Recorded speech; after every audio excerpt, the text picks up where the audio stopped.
Hello everyone, and welcome back to the Initiative Order and our Call of Cthulhu stream, Carnaby Street Case Files. We are back with part 2. We left things on a very happy note, I think, if I remember correctly. But before we jump in, a couple of quick announcements. We have a new show streaming on the 17th of October, Alien RPG, with some faces you may see from this show. That's going to be happening on the 17th at 6 p.m. PST. And we have Morkborg next episode the week after on the Thursday. I think that's the 22nd at 4 p.m. PST. Other than that, that's all the announcements I have. Bree, is there anything else you can think of? No, thanks to everyone who entered in the giveaway. We did have a winner, was drawn, posted, and we contacted them. We'll be getting you the shipping information soon. Yes, So, yes. Yes, and stay tuned for more giveaways. There will be plenty coming up in the future. But apart from that, I think everyone really just wants to get back into things, don't we? Are we all ready? Happy? Excited? Sure. Yeah. Yay! Feeling that impending doom. Very much. That's the better one right there. Yes. I mean, it's not exactly doom, but well, yeah. Let's be honest. Last words. Anyway, so just to give a little recap into where we left off. So in the last episode, everyone was having a weekend on the town thanks to Edith coming back, and following that, in the morning, Ruby received a letter explaining that there's going to be a liaison from British intelligence coming to aid the group and kind of be that go-between between Carnaby Street and British intelligence now, as there's a little collaboration going, been some improvements in the office. That liaison just so happened to be August Kirk, a former romantic situation with Ruby. I'll leave it at that. I'll let them decide what they want to call it. They've met again following several years apart. To some people's happiness and to others not so much. Upon August's arrival, he shared some information about a new possible contact lead and someone who might be able to help the group in gaining knowledge of the Arcane and the unknown. That being a Thadious Patterson, an eccentric gentleman living in Oxford near the university. Additionally, information was received about another possible contact they need to meet, a Dawson Mills, who had information on a possible sighting and meeting with the new prophet, a name that's been kind of thrown around in a few places previously. So the group kind of split, and some went and met Thaddeus and introduced themselves to him, and through a little bit of persuasion and gentle talking, managed to get him to come back to Carnaby Street and meet with the rest of the group and offer his services and aid. While the other half went and spoke to Dawson, who's a very charming young fellow, youngish. Well, he looks young. And he gave them the information that there was a possible meeting of a occult activity in an abandoned music hall in Shoreditch, called the Royal Cambridge Music Hall. With that information, the group got together as a whole, decided, right, some will go to the music hall, scope it out, whilst Alan and Thaddeus went back to Carnaby to get the car and get some supplies. This being on the Monday, the possible meeting being on the Tuesday. The group went to the music hall, and through some very dexterous manoeuvres, managed to make their way up a fire exit ladder and Edward and August went inside, whilst the ladies, Ruby, Edith and Dot, waited outside, as all the main doors were locked. Upon going in, Edward and August, you ventured down a corridor of kind of nothing really going on in that corridor, looking in the rooms, until you went to the end doorway, which led out into a balcony, a service balcony around the top of the music hall. Peering down, you couldn't see anyone in the main kind of dance floor area, with the little stages in the music hall. You just saw a circle, a vague circle on the floor in the middle, but with the dim light that you had, you couldn't really see anything else. Moving around the balcony to where the staircase was, you heard a familiar sound, or at least Edward heard a familiar sound, a low hissing sound and a slight smell of sulphur. And then additionally you heard footsteps behind you.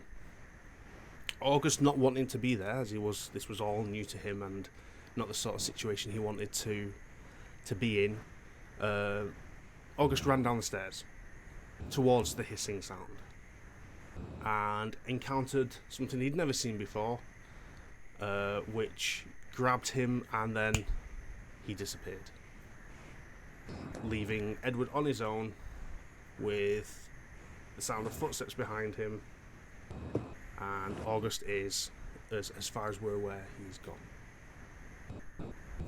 So that's a little recap on where we left off. So starting today, Edward. So as August ran down the stairs, you heard a large inhale of breath as August gasps at what he sees, and then nothing. You just get that slight red glow and a strong smell of sulphur. You know what was there. You've heard the sound. You've witnessed this creature before. And then you hear the silence from the stairs, and you have a vague idea as what's happened. As you've seen again this before in the basement of the house, where I believe it was Rupert. What's his name? Rupert, whose house you ventured in, yeah. Where he equally was taken by this creature. But there is a more pressing matter. You can hear footsteps within the music hall, and they're behind you and down. So spinning around and kind of peering over the balcony, you see several cloaked figures with candles emerging from a doorway at the back of the music hall next to where this stage is. So it's kind of a semicircle, and on the flat there is a little stage there, and it turns out there is a doorway next to that you couldn't previously see. And you see several figures coming out from the doorway, and you can actually see now that they're walking out into the main area of this music hall, with the additional light. You can actually see the vague circle that you previously saw on the floor. Now this is a large circle painted on the floor, with strange shapes and symbols painted within it and around it. Now, looking from the point where you are in a kind of state of shock as you're suddenly left on your own, you can see that there are four figures down there, cloaked, hooded, in robes, faces obscured with shadow, and they appear to be tending to this circle on the floor and adding additional symbols and iconography to the ground. Obviously, with the information you gained from Dawson earlier, you know that, well, the information given was that there was a meeting planned for tomorrow. You could say, you make the presumption these might be preparing for that, or it might be sooner than previously planned. You don't know. But with August suddenly gone, the ladies waiting outside, and Alan heading back to Carnaby with Thaddeus, what are you going to do?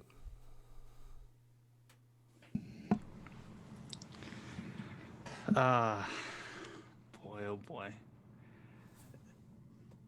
Edward's going to be smart about this. I'm going to try to stealth my way back up to the entrance that we came in and try to grab the ladies and get them in here with me. Okay, roll me a stealth.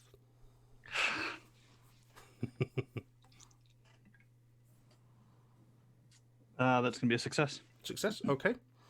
So you very carefully make your way back along the balcony to the doorway that leads away and to the corridor where the fire exit is that you ventured into. You managed to do that very quietly, kind of ducking low, so you're obscured along underneath the balcony, and make your way through the doorway out onto the fire escape at the top on the third level. Looking down, you see Dot, Ruby, and Edith all down at the bottom. Ladies, whilst you're kind of waiting outside, it's like 5-10 minutes have passed. You're getting a little bit bored, a little bit slightly concerned as to whether or not anyone's gonna show up. Are they coming back out? Are they staying in? Do we go in? Are they coming out? And then you see Edward pop out the top, leaning over the fire exit with a slightly startled look on his face, on his own. Edith will flinch because she is assuming he's going to throw another book. So, from what I remember, I was actually up on the fire escape with pointing the gun down just in case. So Edward would be closest to me. Am I correct? Yes. Okay, so I'm going to look up. Ed, did you find anything? So, August may or may not be dead. And there's a group of at least 4 cloaked figures in there drawing some kind of weird-ass symbols on the ground. I point my gun at Edward now. What do you mean August is dead? Okay, again, may or may not be. We don't know yet. So, remember the house with the brimstone and the glowing lights and the hissing? Yes. We heard that inside, and August decided to go investigate it on his own. Idiot. Yeah, that's kind of what I was thinking. So as it stands, that creature may or may not still be around inside, and he may or may not have friends in there right now. Great. Shit. Well, we can either take care of this now or come back later.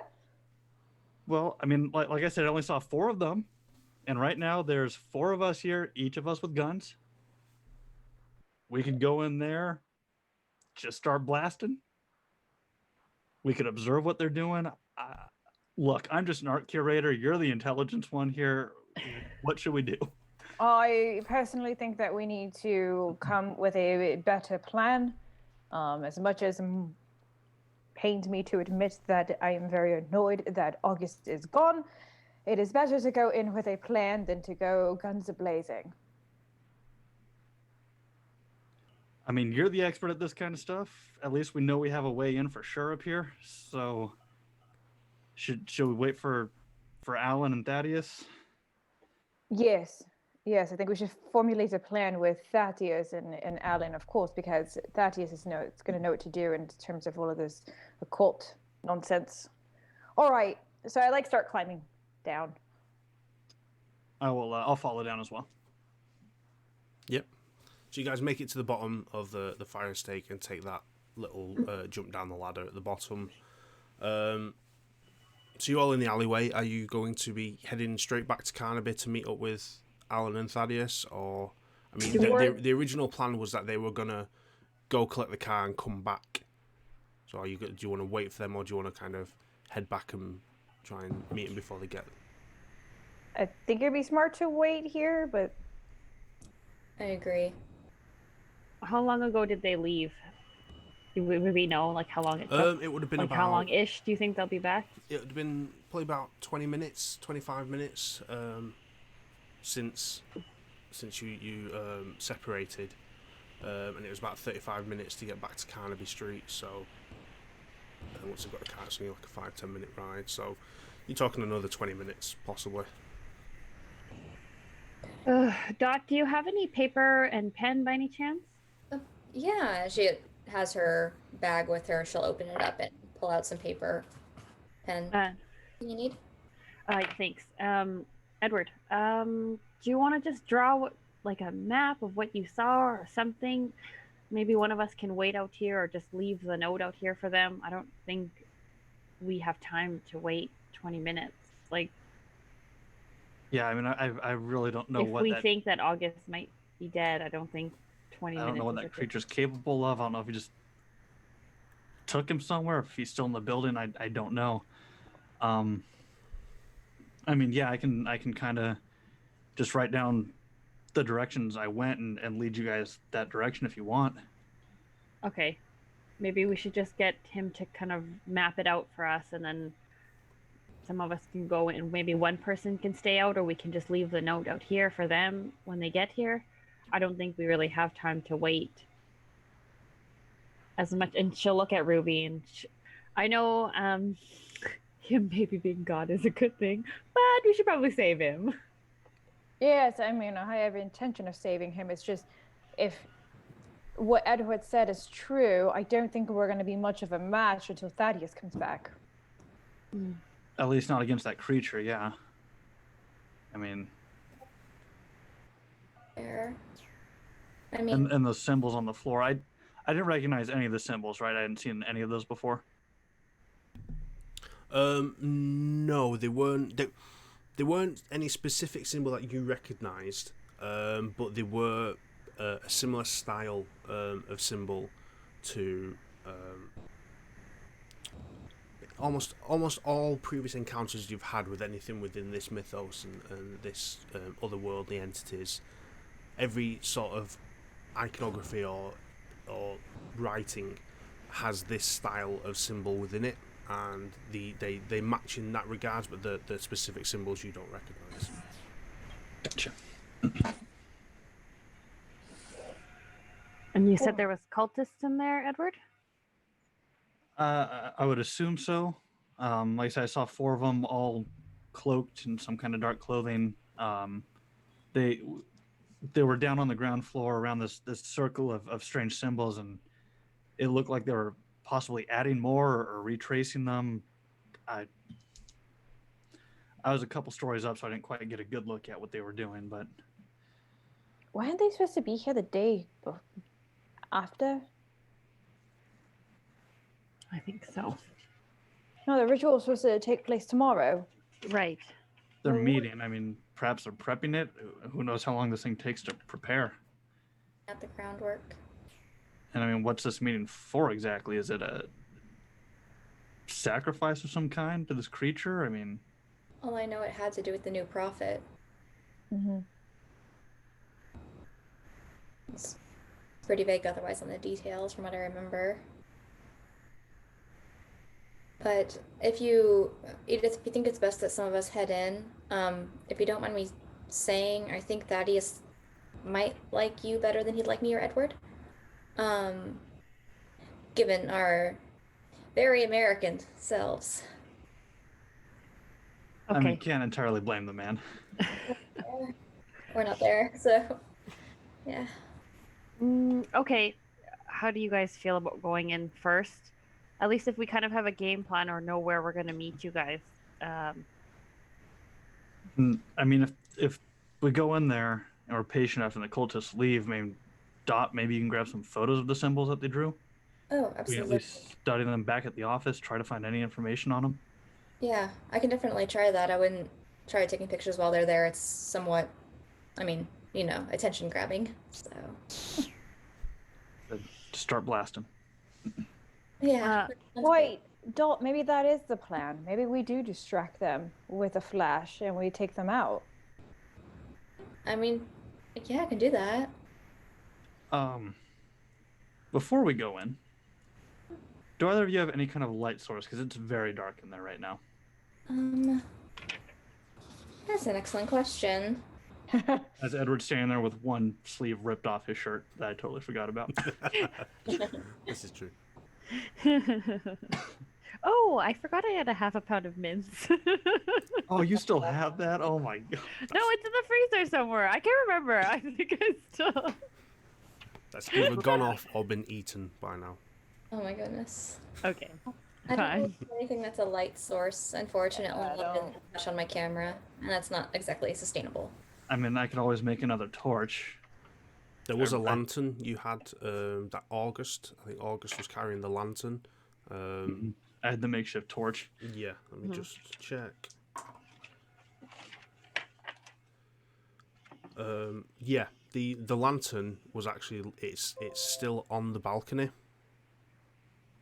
When August ran down the stairs, he'd left the lantern just kind of propped on the floor. Okay. Well, I know where we can find a lantern, but the problem is getting to it still. We'll have to navigate a couple hallways. Okay. I mean, do you think you have enough memory? Just kind of to go through? I think I can get us there, yeah? I mean, bright side, we can't see them, they can't see us, so... As far as we know. I mean, yeah, I guess, but... I'm just saying, these creatures we've encountered, it seems like they can give humans weird powers. Oh. You gave these guys night vision somehow?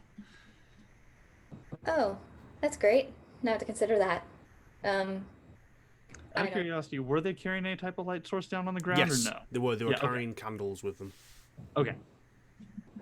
So maybe we can snag one of the candles. It's fair.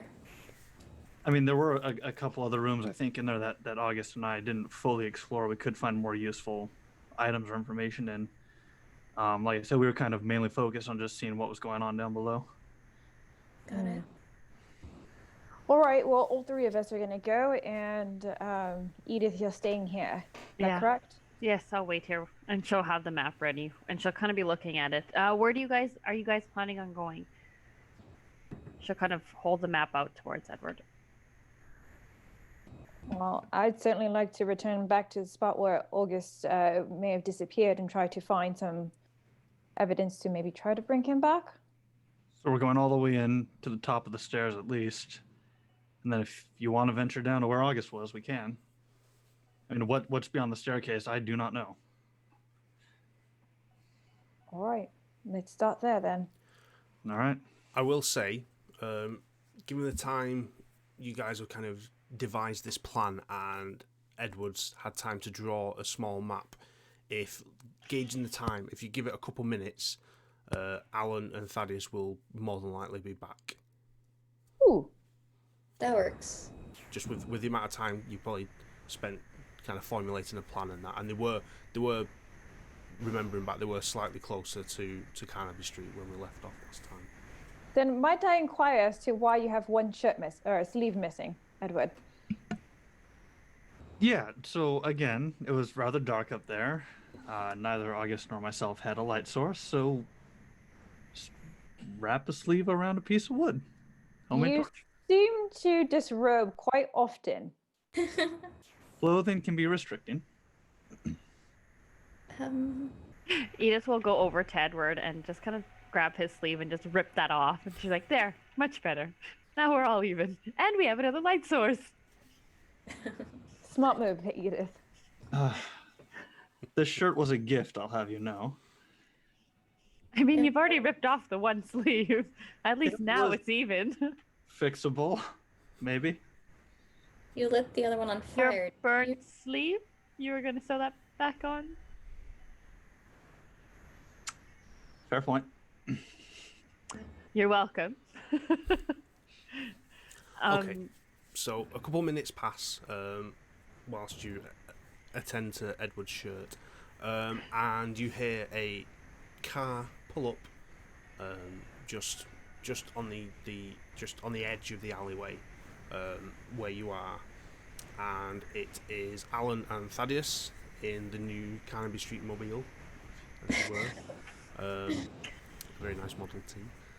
But yeah, so they pull up with the supplies and make their way out of the car, and Alan and Thaddeus, you kind of get to the edge of the alleyway near this music hall and peer down and see Dot, Edward, Ruby and Edith conversing kind of in a huddle underneath a fire escape ladder.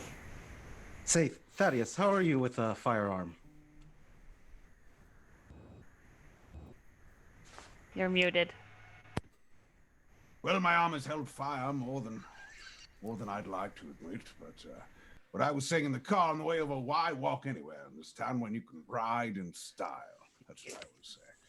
But, yes, we shall, I've known to study a firearm or two in my day. May have fired 1 or 20 in very adventures of stories that I've gotten myself in and out of. So present away if you have something for me.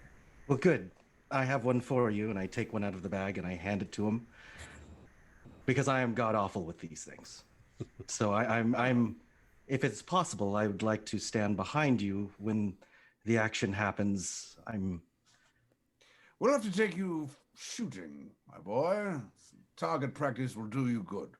It exercises a part of the mind that science doesn't always endeavor to titillate, so to speak. But anyway, yes, you can stand behind me for now, and then another day and time we shall endeavor to get you up to speed, so to speak, and learn how to handle a firearm yourself.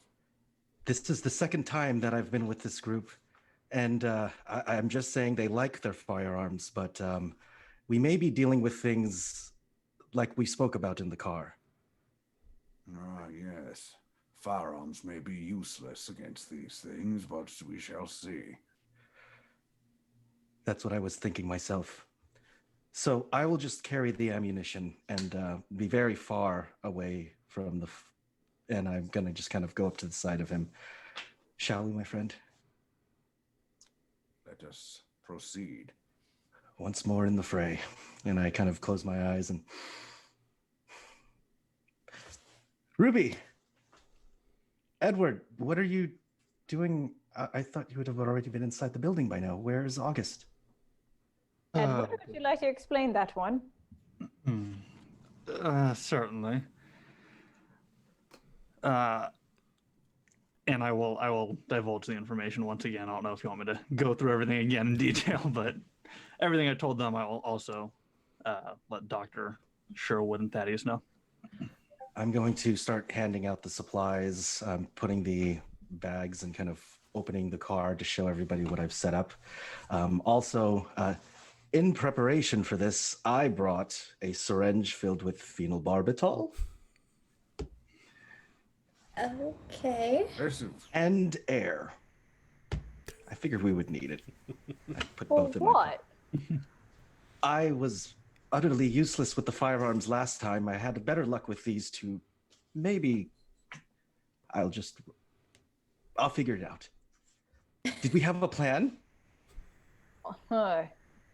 Somewhat of a plan. We were going to go up the fire escape, much like August and Edward did earlier, and leave off where August had left us so that we can possibly try to find him.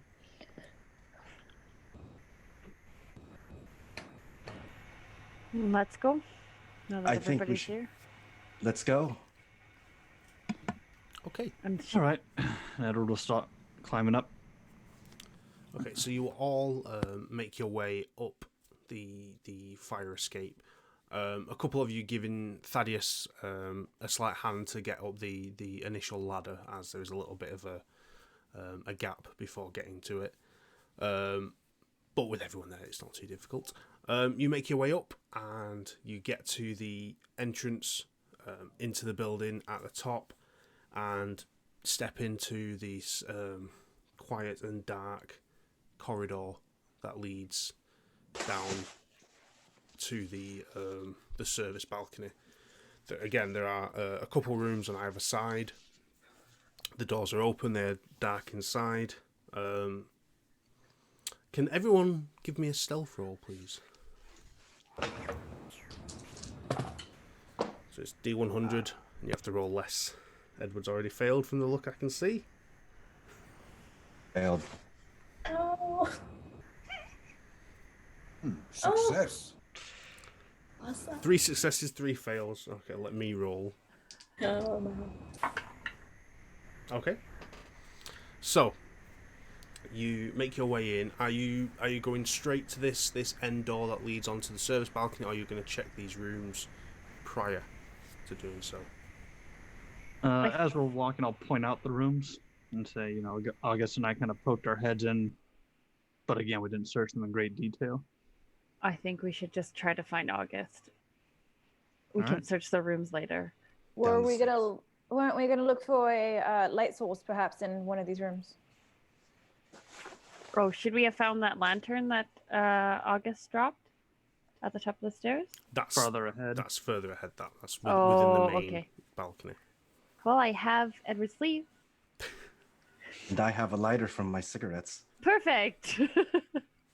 I'm sure we can scrounge around and find a piece of wood or something we can wrap Yeah, around. you find a piece of scrap wood from one of an old floorboard that's been pulled, and make a makeshift torch from that and light it.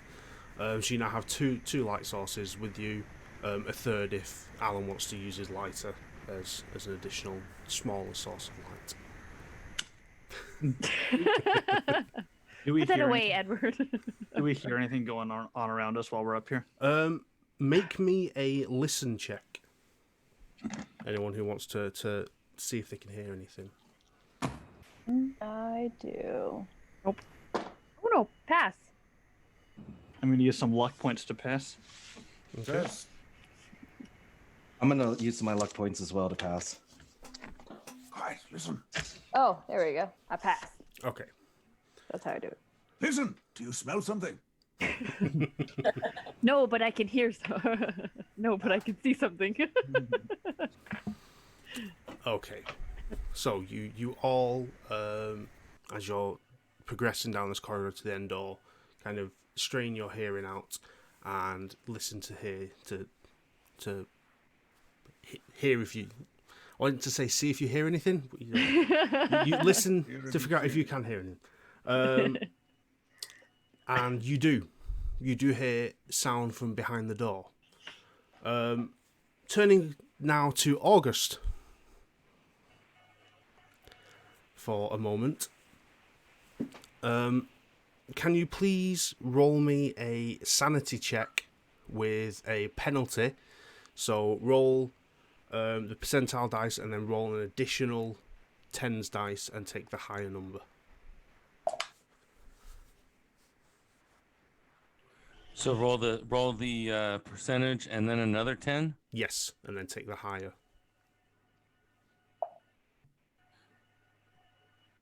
I got an 81. That'll be a fail on your sanity, because I think your Yeah. sanity's at 50 something. It's a 55. Yeah, okay. So, August. When you reached the bottom of the stairs and you saw this 7 foot tall, black, shelled, smooth, white, featureless faced creature with elongated limbs, and it grabbed you. In your shock, you took a deep inhale of breath, and then everything went black. There was no sound. You couldn't even hear your own breath. You couldn't even hear your own inner monologue. It was just deathly silent. And it seemed to stay like that for what felt like 2-3 hours. And it was getting to the point where it's maddening. It's too much for the mind to comprehend, not being able to actually hear itself think. And you kind of your body seems kind of constricted and restrained, and you're struggling against it. It's starting to build up a level of panic during this, and then you see a faint dot of light in the distance ahead of you, a very low green light, and then you see another dot, maybe 2-3 meters to the left of that, and then another one to the right, and then another one above. And these little dots of green light, suddenly there's maybe 30-40 of them in the distance ahead of you. It's still silent. You still can't speak, you can't hear. You suddenly realise, looking at these lights, that, hold on a minute, I've not been breathing for 3 hours, maybe 4. I don't know how long I've been here. That inhale of breath you took when you first saw this creature, you've never exhaled that yet. But you feel like time is passing slower than you can comprehend. And then suddenly you breathe out and you can hear your breath and you're like, whoa. And you can hear yourself say that in your mind. And then these dots start to move and kind of coalesce in front of you. And you realise they're not dots, they're eyes. 30 to 40 small green eyes ahead of you in the distance. And they're moving, and you suddenly, as you kind of focus on this, you can see that they're not just separate, they're part of a larger mass. It's everything's black around you and in front of you, and there's a faint bit of light coming off these eyes to give a little bit of a glow around and a little bit of perspective of what's there. And this is a very large mass. You can't quite comprehend its size because it's in the distance, but you have no kind of gauge of how far away it is. But this thing is it's moving, it's pulsating, it's writhing. You see glints of edges, and it looks like kind of tendrils wrapping around each other with these eyes within them and in between them. And then you try and move, and you feel a little bit of freedom from your movement coming up, and you move your head around, and you suddenly see white dots behind you and to the sides, and you take your focus away from this thing ahead of you, and you look, and you can see stars. You see stars to the left, to the right, behind you, and you try and look up and down, and you see stars. You see an infinite void of space, and you see this thing in front of you. Using the look of space around you gives you an aspect of dimension and perspective, and this thing is it's larger than you can physically comprehend. Being on the planet Earth, being stood there, this thing is bigger than it's too big to be there. But you feel like you're floating in space almost, and this thing is in space, and this thing has an incomprehensible size, mass, number of eyes as more keep kind of pulsating and emerging in and out of these writhing kind of black tendrils. And you're kind of looking at it, and the eyes, even though they're popping in and out of view, are always staring at you, staring into your eyes. And everything goes quiet again, and you can't hear your breath, you can't hear your thoughts. That kind of slight relax you feel in your limbs disappears, and you're kind of suddenly, like, your arms go like that, and you feel a grip on your arms, and then the next minute it's all gone. You're breathing, but you're restrained, and you're suddenly back within a large room. Your vision's very blurry. Your mind is very hazy. You feel you may slip out of consciousness at any second. You're really disorientated, and in a real state of shock and panic. Now everyone else, so you all heard something on the other side of the door as you approached. Edward, when you came back out to meet everyone, you closed the door, so it was just slightly ajar. You didn't fully close it in fear that the noise of closing the door would alert people inside. As you all approach the door, there is now more light coming through from the large hall beyond and the balcony. You do hear voices as you approach. At first you can't kind of make out what's being said. It's quite muffled, but then you can kind of distinguish certain voices, and there appears to be one person speaking above the other voices, kind of leading this choir of noise, as it were.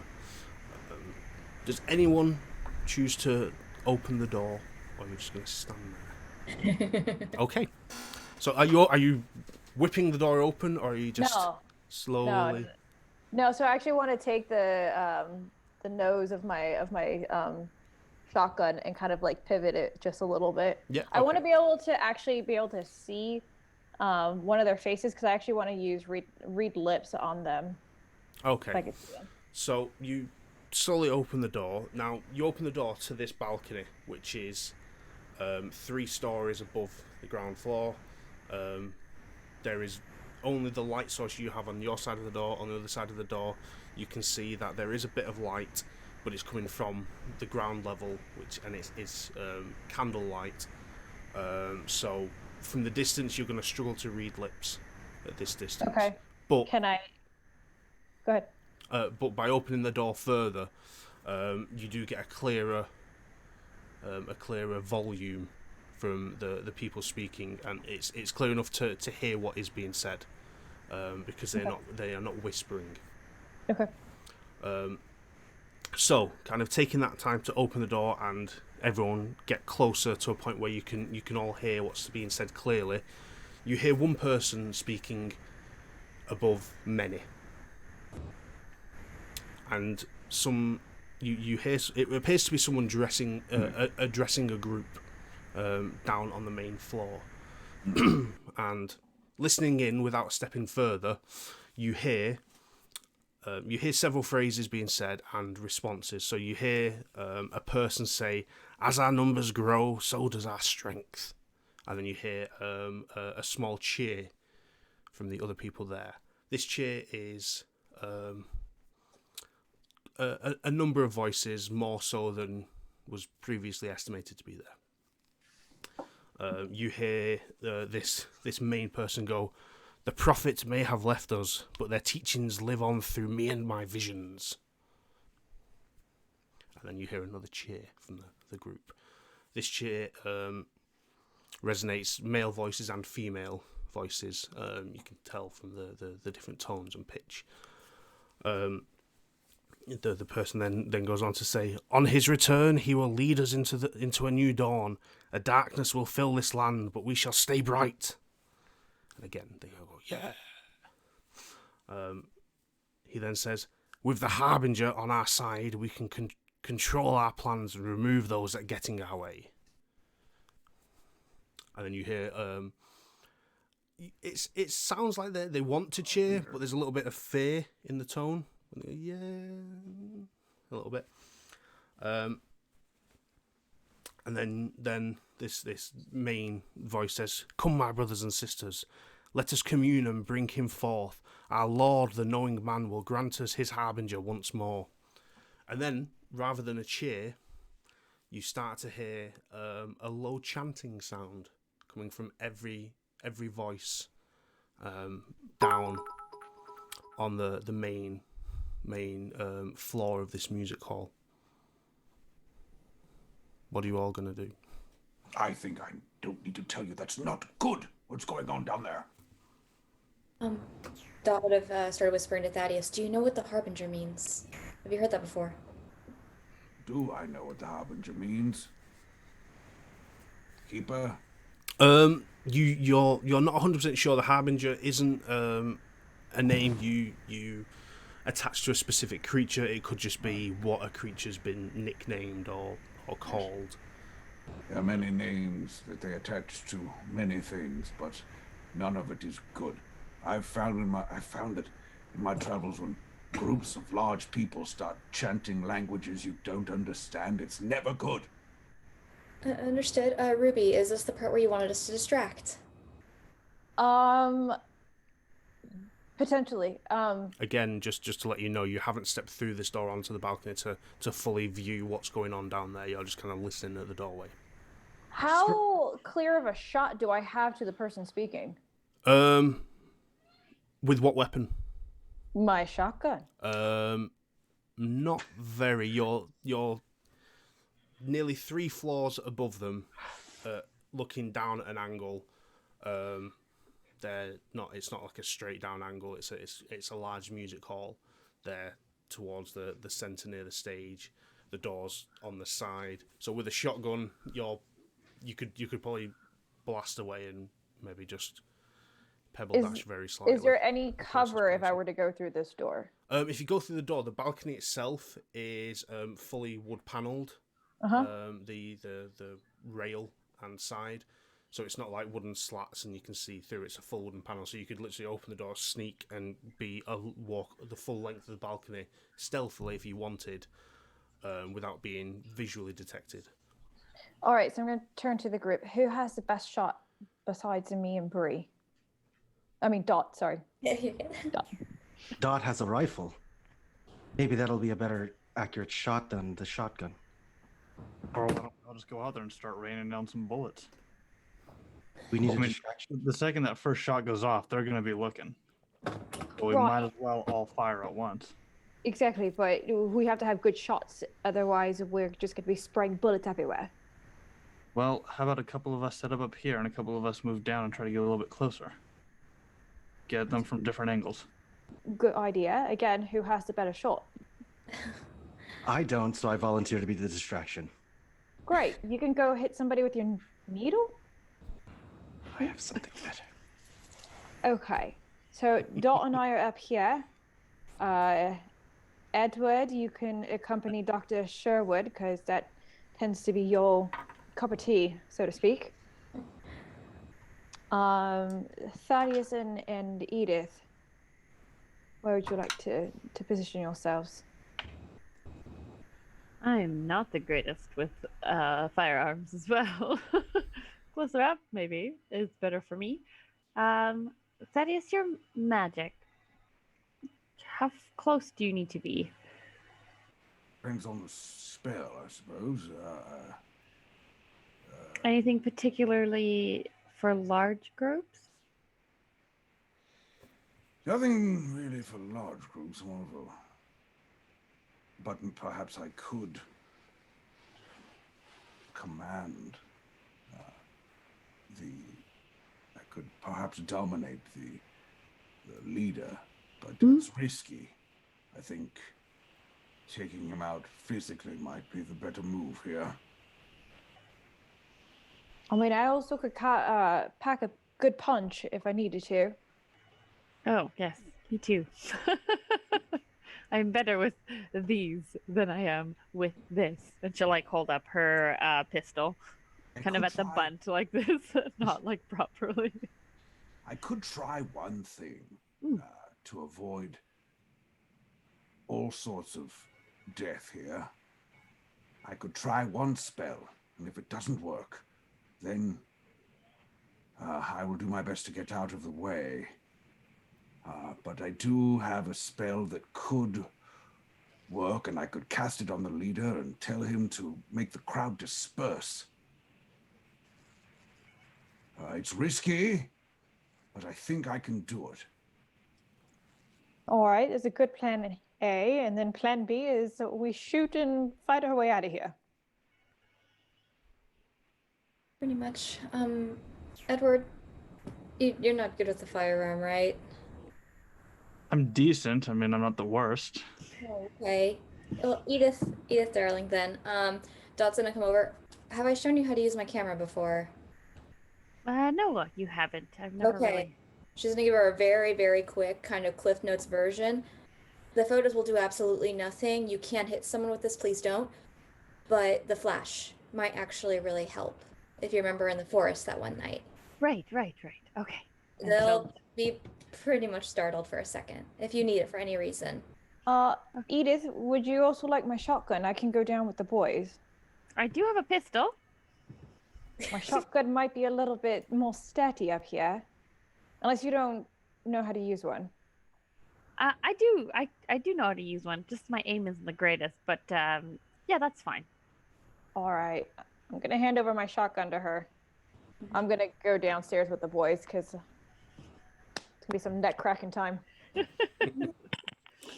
Okay, so as you guys have devised this plan, stood at the doorway, you step through onto the balcony, and now's your first actual time looking over and seeing the group that you can hear down on the ground level. Looking down, you can see this painted circle on the floor. It has candles around the edge to illuminate it, and you see it is bright yellow paint, and the symbols are in yellow. And then on one side of it you see a single figure stood in front of a group. This figure is wearing green robes with a green like cowl over his head, and he has what appears to be some gold kind of medallions and adornments over his shoulders and chest, and he's kind of stood there swaying and chanting. And on the other side of the circle you see about 15 other people stood there, all in robes. They are not cowled, they are just in robes. You see from where you are, your vantage point, you can't discern faces fully, but you can see that there are male figures in green robes with, again, adornments, and you can see female figures, long hair tied back in ponytails. They're wearing yellow robes, again with adornments and everything, and they're all kind of swaying and chanting. And as you decide, right, we're going to take our position, we're going to go here, we're going to go there, the chanting stops.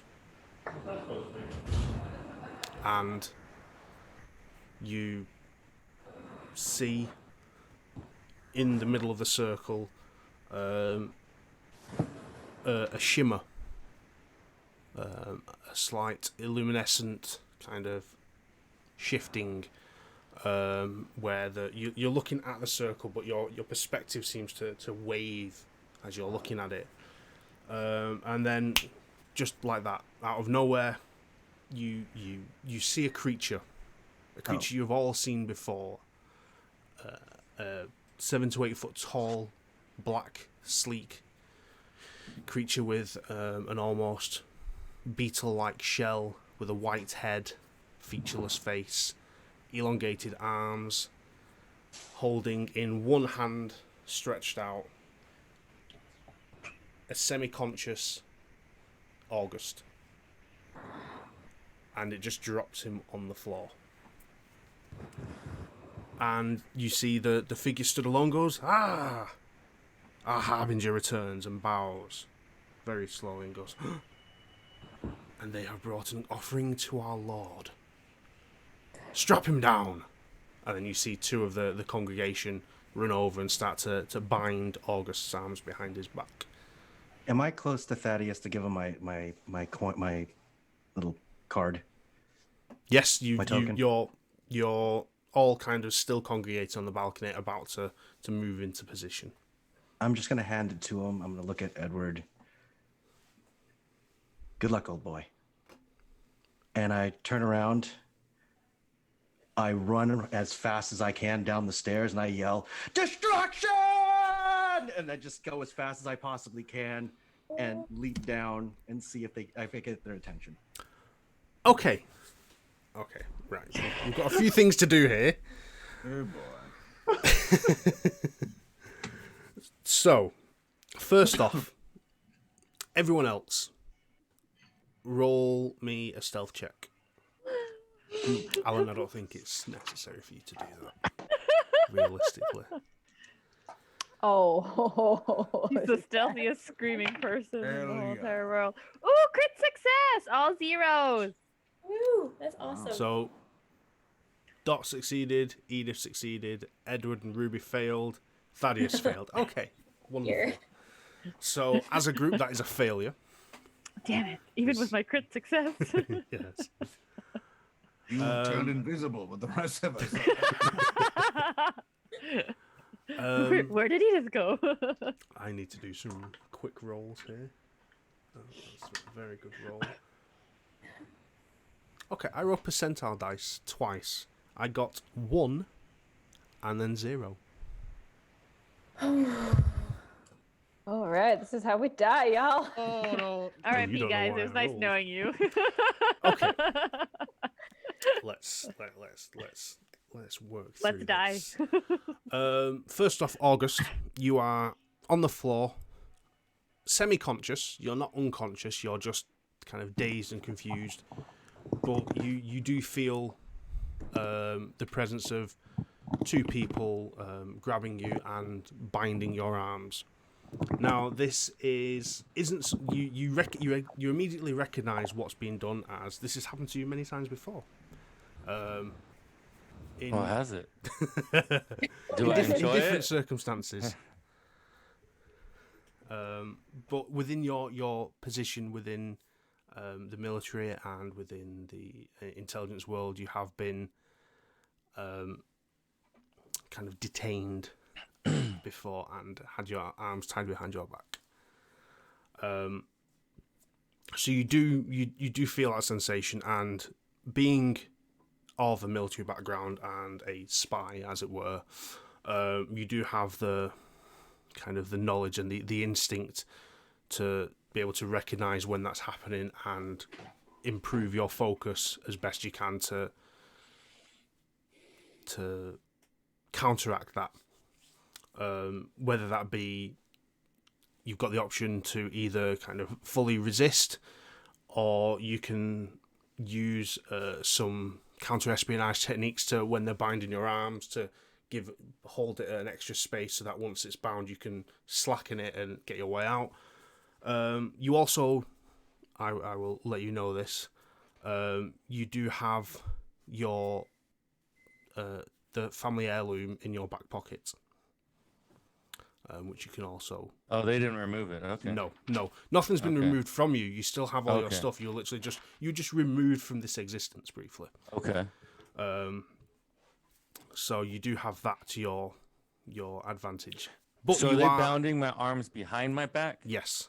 Behind my back, okay. Yeah. But you are in a state of panic as well, because of what you've encountered, what's happened. So there is that to deal with, but you do have a couple options for you whilst you're being bound on the floor. Alan, you're running headfirst down across. Where are you going? I am going to go as the path of least resistance directly towards them with my lighter kind of up in front of me. Okay, so you run from the side of the balcony around and down the stairwell where August was grabbed, which leads down to the ground floor and straight out into the middle of this dance floor where everyone is. As you do so, everyone, immediately hears you shouting, looks up, sees you. They all stand there and just kind of follow you with their eyes as you run down to meet them. In doing so, they look up and see the rest of you stood there like in a moment of shock as Alan runs off in a demeanour you wouldn't have expected him to do so suddenly. So you were all taken aback by this, hence why you weren't able to quickly duck into a stealthy position. I'm going to yell and jump up and down and say, hurry up and do something! Hurry up and do something! And I start running around the perimeter of the room as well. So on that note, if I'm still up at the top, I would like to see who's grabbing August, and I would actually like to do a swan dive down and try to basically land and tackle or grapple the person that's trying to grab just August. to reiterate, you are 3 floors up. 3 floors Yeah, up. that's cool. Let's do this.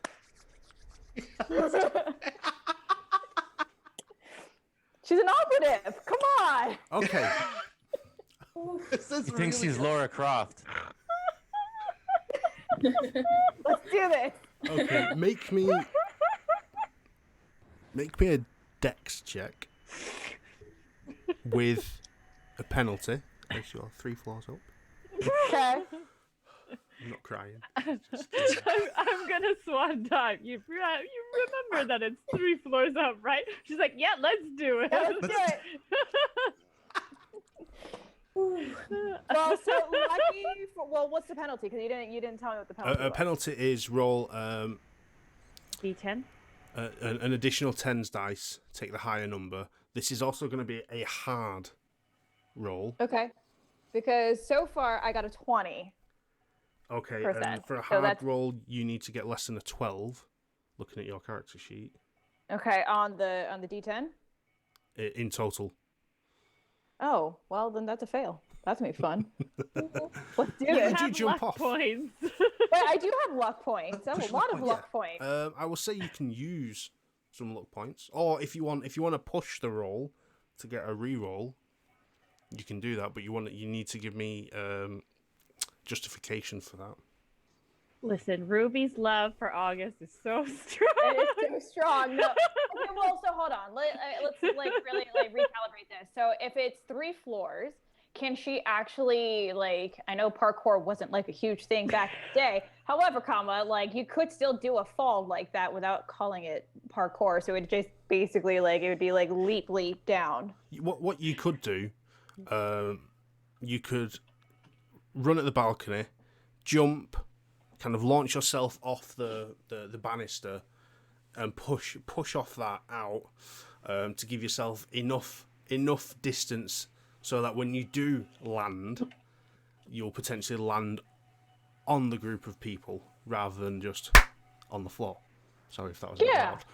Well, that's what a swan dive originally is, and technically you're supposed to fall out of it into a roll. Like that was okay. Cool. Let's just say if you want to do that, do you want to push the roll and attempt to do a roll at the end, or a mid-air flip? Yes. Okay. Let's do it. How do I do this? Reroll. It'll still be. Oh, we lost Bree. Ruh-roh. She will be back. So do a reroll, and it will still be a hard roll. What do I have to get better than? 12, less than 12 still. I don't know if that's gonna happen. Yeah, no, that didn't happen at all. No? Okay, so you still do the jump. And yeah, so you still do the jump, but instead of doing a mid-air flip like you want to do, which was your intent, you kind of just do the jump, and it's more of kind of a belly flop out. But you do get the distance you need to land on the group. Can we say that my hand got stuck in the jewelry that I'm wearing? This is why this doesn't work. Yeah. But you do take some fall damage. That's cool. You take 6 points of fall damage from that. Easy peasy. But you do land on the group of people. Great. And you manage to knock... Do I damage any of them? Let me have a look. You manage to knock 3 of them to the floor. And they do take some damage as well. Let me make a note of this, because things are now getting interesting.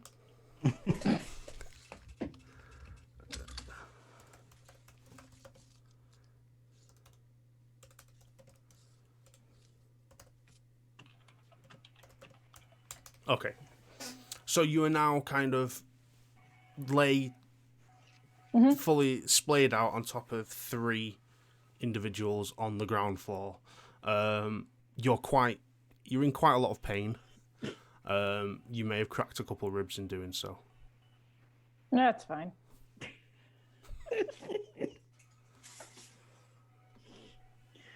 Got a medical professional here. It'll be fine. You have 2. There we go. See, we got 2 of them. You got a doctor and a nurse. So my question is, what are the rest of you going to do?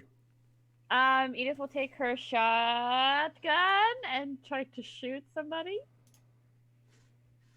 Okay. You can hear that confidence in her voice. Who do you want to shoot? I will try to aim the leader. Aim at the leader of the... Okay. Make a shot. So I don't have shotgun on my sheet, so that would just be the same. I would just do firearms shotgun, right? Yes. Okay, and then I don't know the damage. So I'm let just me gonna know. look that up for you now. Woo! 23. I just made it. 1 second. Where's the shotgun? It will be 1d. damage. It will be, because of the distance, it will be a D4. Because of the A distance. D4? Away. Yes. Okay. 4. 4. Okay. Welcome back, Dot. Thank you. Just to quickly update you, Ruby's jumped off the balcony. Oh, that's 3 fun. floors up. Yes. How'd that go for her? Not well. Belly Oh. flop. She But made I a huge took- splash. But I took 3 people with me. That's good.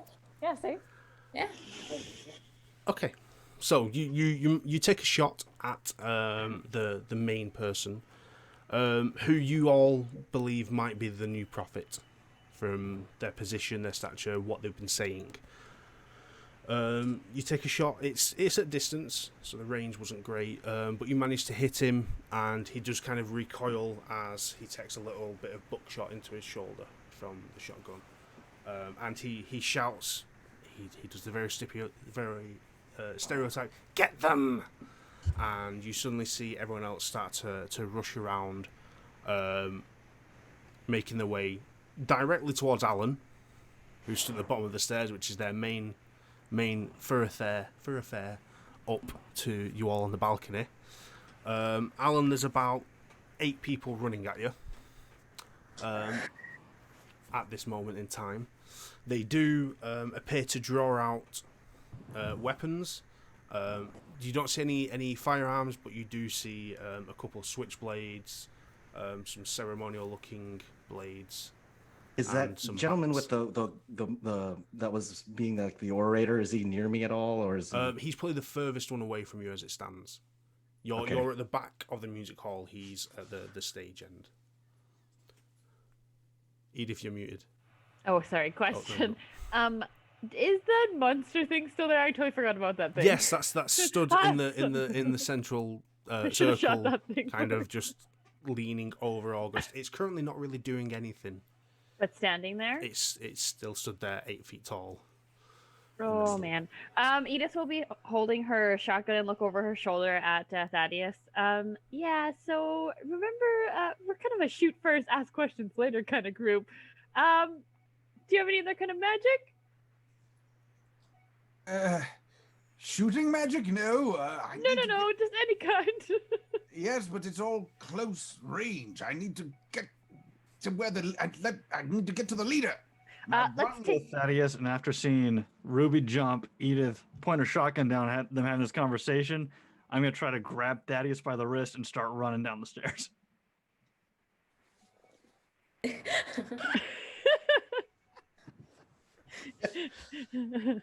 Pistol drawn, out in front of me, just charging down. Okay. And can I see August on the ground? Like, does it look like he's also further away from me as well? So the large painted circle is in the middle of the dance floor. The prophet is on the other side of it. August is in the middle. You've got everyone else on this side. And they're moving towards you. You can, with them kind of weaving at you, you can see August on the floor behind them. There are still two people over him in the process of binding him, as it's all kind of happened at the same time. But he is, you can see he isn't just kind of lay motionless. He is moving as well, so he isn't dead. Oof, okay. I'm going to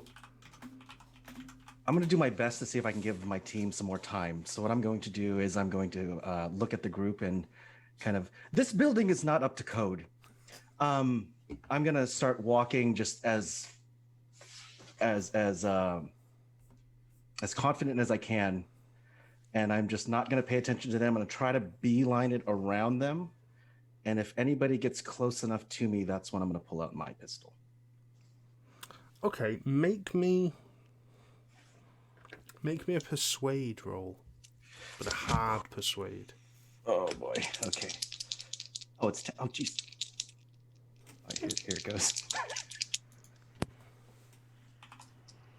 Okay, I just got an 11. Can I use my luck point to push that last one? Is that how that works? Say again, sorry. I got an 11. It's a 10, but can I use my luck point to Yes. do anything with that? Yeah, Yes, I'll do you that. can mark off a luck point and push it. I will push it.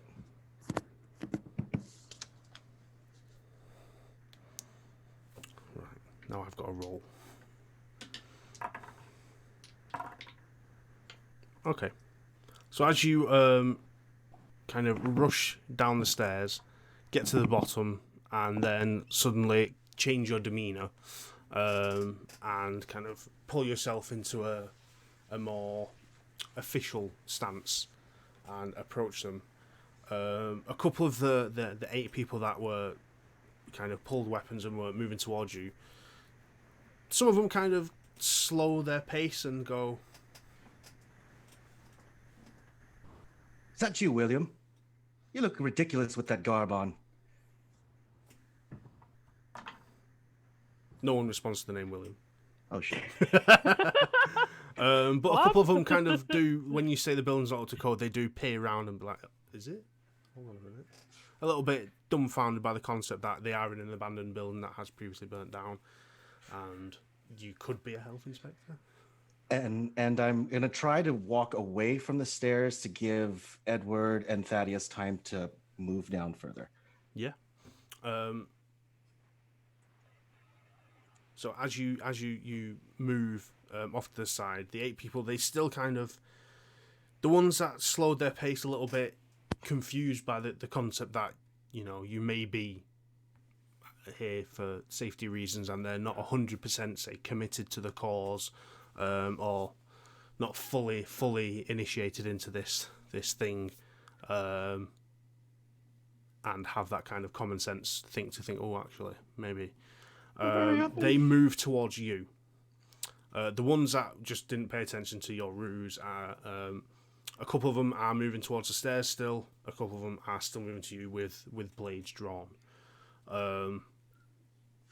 So in terms of rounds, you've probably got, you know, a couple of seconds before they're on top of you, as it were. But it will give a bit of time for Edward and Thaddeus to reach the bottom of the stairs.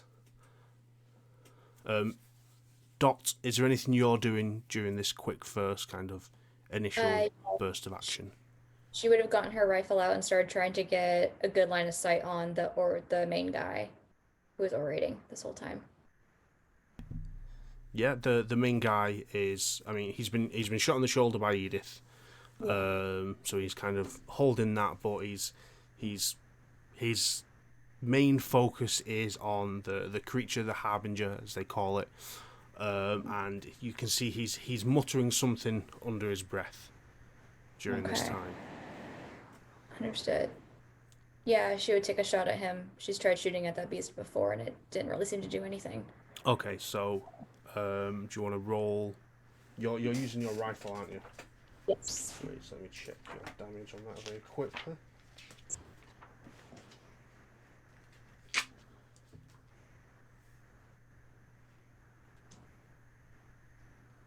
Okay, yeah, so if you want to roll an attack with that.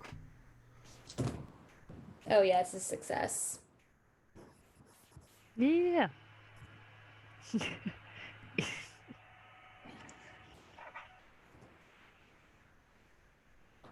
And what is the damage I roll for rifle?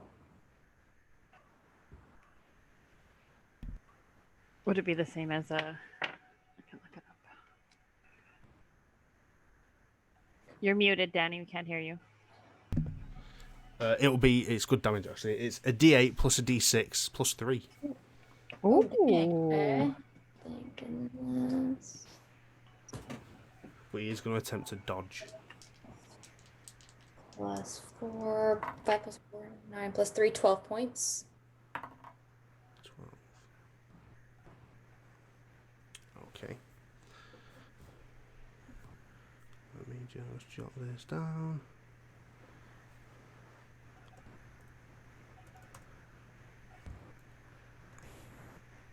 Okay, so he takes that shot, and you manage to hit him in his side. And obviously it's literally the same side he's been hitting the shoulder with. So from kind of holding his shoulder to that, he kind of doubles over almost, grabbing at his side and kind of grits his teeth. Stops saying whatever he was saying under his breath.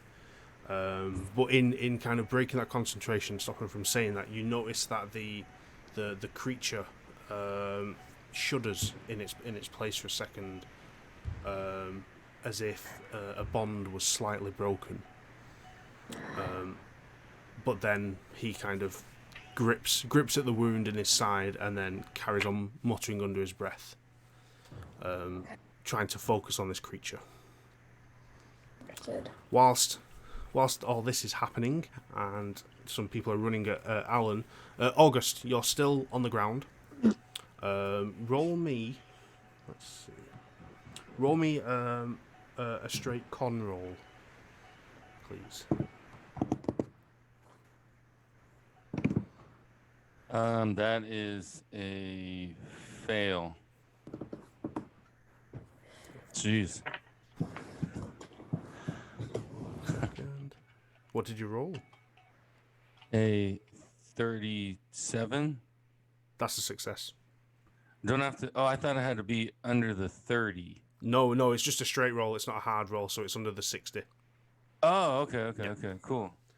So that's a then success. So you managed to shake off the kind of dazed confusion from your unknown surroundings, and you're now at a point where the two people are trying to bind your arms as quickly as they can with everything going on. They're not doing a very good job. You can tell straight away from your training. So you are in a position. You've got various options, but you're in a position of action. So if there's anything you want to do, you can do it now. I want to try this maneuver where I stick my two fingers as they're tying it through, and almost as they're tying it, the two fingers get caught in almost like a knot. But it's a technique to be able to help an escape, because my fingers are inside the binding, but when I slide them out, it'll make a loosening knot that I'll be able to undo after. It's a technique. It's an American technique. Okay. So do you want to do that, and then at some point, do you want to kind of pop out of the bindings after, say, within the next round of action? Yes. Once I have the opportunity and they're gone, I would love to try to. So while they're tying me, I'm gonna get the fingers stuck in there and look like I'm bound, but I'm in a position once they're out of range where I can free myself. Yeah, I should be able to. Yeah, no problem. I will say, you've got these two people binding. You can see that this creature is still stood over you at the same time, but it isn't moving. But yeah, so you spend that time getting yourself kind of prepared and mentally ready to jump out. Can I see these two things next to me? Like, you are see, they just in darkness? Are they just black? There is again. It is candlelit, so it is kind of a dim light. But you can see them. Like, one of them's in front of you, leaning over, doing it. One of them is stood behind you, kind of leaning over. If you kind of peer up to look at them, you do see them there. Two men, roughly in their mid 30s, in green robes. Both very, very unkempt, unshaven, messy hair. Very, very deep black circles under their eyes. Do I smell anything? Any type of smell? They smell quite musky and like they haven't washed recently. But that's the kind of the only scent that's being given off. Okay, can I try to say something to him? Yeah. I mean, you've got the option because as it stands, from what I rolled earlier, they think you're unconscious. Oh, they think I'm unconscious right now, so I'm still face down on the You're ground kind and of they're like tying lay on me. your side. Yeah. Okay, so maybe I could startle them. So I'm gonna turn my head up and look at one and say, "Is that you need to go tighter than that? You need to tie it a little bit tighter than that." Make me an intimidate roll. Okay. You want to get under a 45. Yes, I got a 32. Okay. I mean, I succeeded. Sorry, success. Okay, so one of them just kind of snarls at you and continues tying. The one that's in front of you leaning over, as you kind of say that, he lets go of what he's doing. He goes, "Oh, shit, no." Kind of shocked at the fact that you're awake and not unconscious. And he, as he was leaning, kind of hunched over you, he has stepped back and almost stood up at this point. And then I'd like to say it'd be easier to tie me if I stood up, if you got me on my feet. How about that? What do you think about that, fellas? The one who's kind of stepped back and like, oh shit, looks at the other one, and the other one just kind of turns to him and goes, just fucking ignore him, and carries on attempting to bind your arms behind your back. Okay, and as they're trying to bind them, I'm making it difficult for them. I want to like just move my arms around, and I want to try to frustrate them. Okay. Okay, so we'll say they continue to try and bind your arms, and it's going to take a little bit longer now whilst you're shimmying in place. Yeah, so I'll say by the next kind of round of actions, they'll have completed whatever it is, what attempt Okay. or not they're doing, but you've got your little fail-safe in place. Okay, that was fun, gentlemen. We should do it again sometime. Thank you. Okay, turning to the cultists running at Alan. There are a few. They get to within, say, 6 feet of you. There are 4 that have continued kind of straight at you with weapons drawn, and they've kind of fanned out into a semicircle in front of you with blades drawn in an attempt to kind of stop your progression. I'm shooting one in the chest. Okay. All right. Do you want to roll a firearms handgun? Sure. Oh man, I'm no good at this. All right, here we go.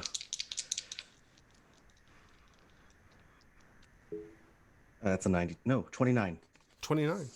Yes. And what's your... Is that a success? That's 75. Yeah, that's a success. A success? Okay. Handgun. It is... Roll me a d10. Here we go. 8. 8. You pull your gun out and almost point blank with the left arm, bang, and literally you shoot the guy square in the chest, and he just takes impact and crumples on the floor. Is there any Lifeless. reactions as far as that going? Like, does the cultist like back up in apprehension, or are they just? Let me see.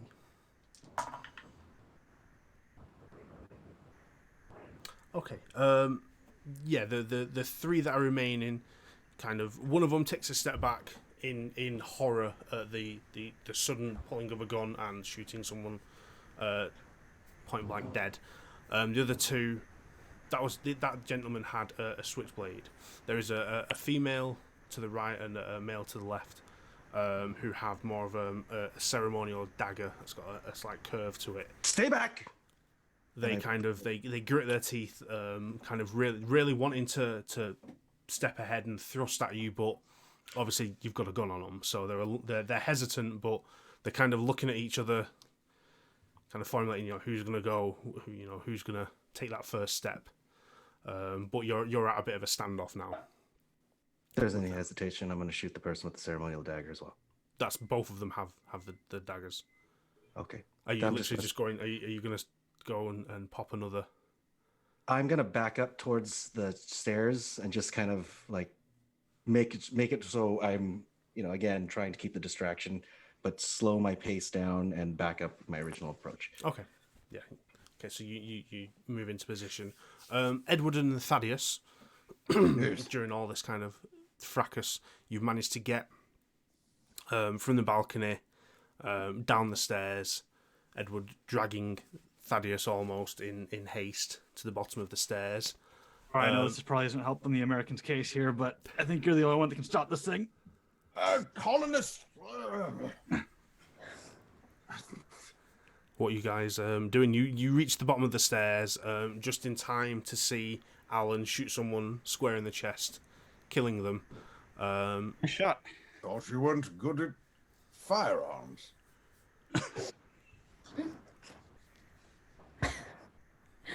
Maybe we don't need to take you to the range after all, but I wouldn't say this because we're in the middle of combat. And I'm thinking... All right, Professor, what do you got for that thing? Is the creature in front of me? Can I Yes. see the creature? Yes, you can. Very well. I raise my hands and I say, Uchlach, Nashisha, Raka, Natakul. And I cast Separate Binding Okay. on the creature, attempting to split the control. I mean, with that sound effect, I hope it works. No kidding. Okay, so can Thaddeus roll me Oh boy. a power? And what, pray tell, die would I roll for that? D100. Oh, I believe I am going to need to use some luck to Okay. make that a success. Because I really want that to be successful, do I not?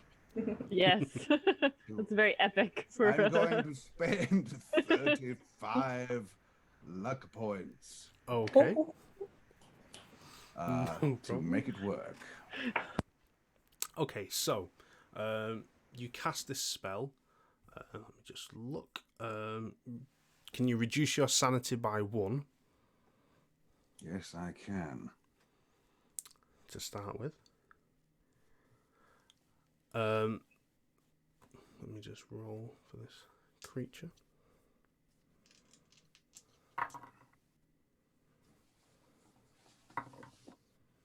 Okay.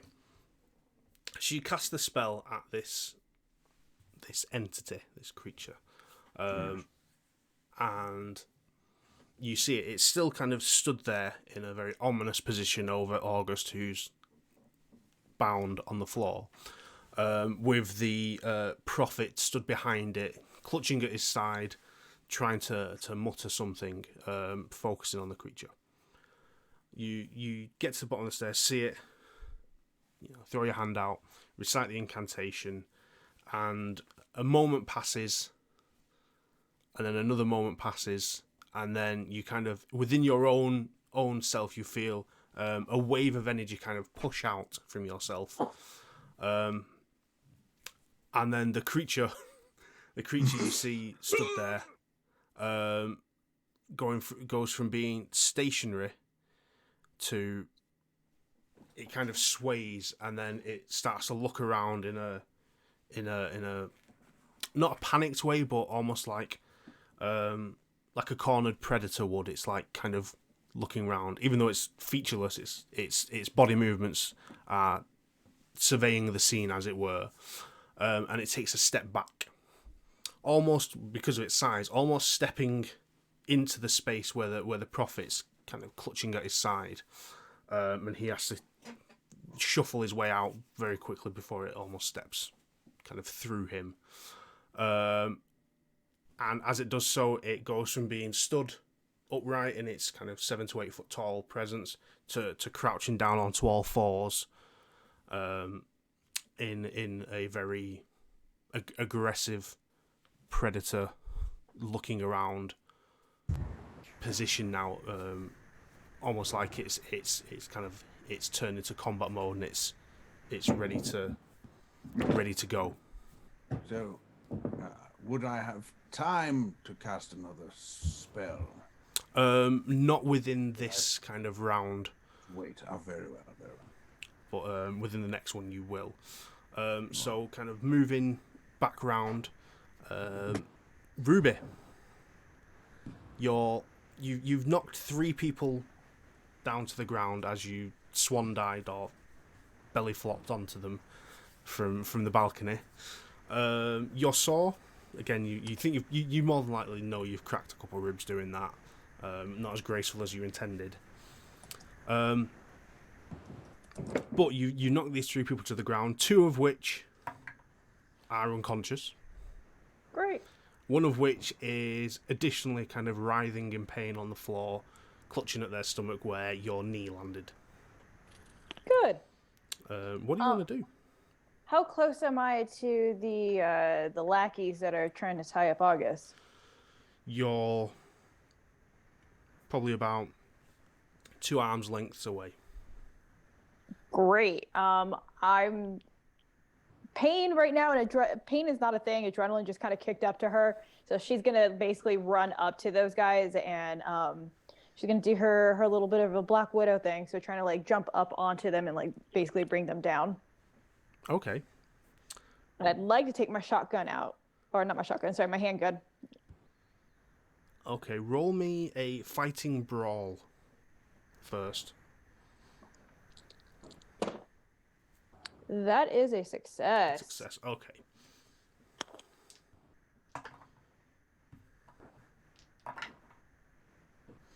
Okay, out of the 2 people over August that have been binding him, you managed to grab the one that was a bit more hesitant than the other, and you literally grab him, grapple him, wrap him up,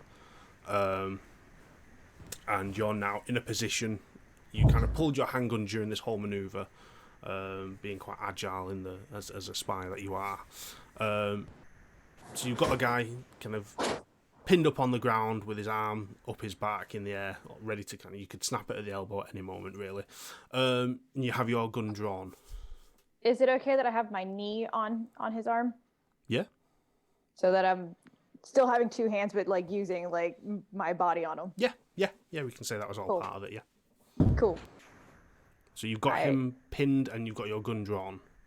Mm-hmm. Do you want to? I'll allow in this kind of whole fracas. Do you want to take a shot at anyone, or are you just more? Oh, I'm shooting the other guy in the balls. Uh-huh. Okay, roll a firearms. Great. Yep, that's success too. He attempted to dodge out of the way of that, believe it or not, and he didn't manage. Ah! So roll. So that's your handgun, which is a. Am I fairly close? Like, is that like point blank? It's pretty much a point blank shot. But roll me a d10. Sure thing.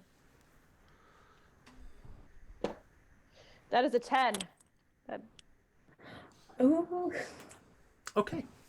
So you climb up off... I'll describe what just happened here. You climb off these bodies that you've knocked out, zip into position, wrap this guy up on the floor with his arm twisted up his back and your knee kind of digging into his ribs with where his arm's all mangled, and literally go bang in this guy's genital area. As it is point blank range, there is a little bit of a shockwave as it hits, and the only sound you hear is how best can I do it? You just hear a and then nothing. He rolls to the side on the floor and is motionless. Great. My next move would be to help August untie, but I have a feeling I am out of moves. Yes. Yeah, that's you done. You've managed to dispatch the 2 people one completely, one restrained around August. With this creature now kind of in a, don't forget that you've got this harbinger in a very predatory stance, maybe 2 foot further ahead of you. Cool. But that's where you are. Edith, kind of moving around the group. You were on the balcony. You took a shot at the prophet. What else? What do you want to do now? Do you want to stay in that position? Do you want to move? You can. Where you are, you've got a good vantage point of everything that's going on. You can. You witnessed what Ruby's just done. You've witnessed Alan and his point blank murder in one corner with a couple of other people stood kind of at him, and you just seen Thaddeus and Edward kind of enter from the stairway. Thaddeus, in a very booming voice, cast something at the creature that has then completely changed its demeanour and position. And you've also seen, obviously, Dot shoot the prophet in the side as well. Right. So everybody is, except for Dot, I can see everybody if I'm looking down at the balcony? Yes, you can. You've got a vantage point on everyone there, and everyone is kind of spaced out to a degree now around the To a degree. dance floor, Okay. yeah. I think I'll stay. Edith will stay where she's at. She seems to have got a good vantage point, and she feels kind of confident after shooting. She'll try to shoot again. The main guy who was talking, what does he look like right now? He looks injured. He's taken 2 shots. One a light shot to the shoulder, one a heavy shot to the side. But he's still conscious. He's still stood upright. He's still muttering under. You can still see he's like with like gritted teeth. He's still trying to say something towards the creature. Okay, But I'll he's go still after stood there. him then if it looks like he's trying to summon the creature Okay. Yeah, with my shotgun. Yeah. No, that's a fail. Fail. Okay. So you try to get a shot at him, but with the distance and the shotgun spray, your aim is true, but because of the distance, it kind of nothing hits him. No pellets from the shotgun shell actually make contact with him. And then she'll kind of look over at Dot. You want to give it a go? With pleasure. Yeah. So we'll move over to Dot. You've got your rifle at the ready.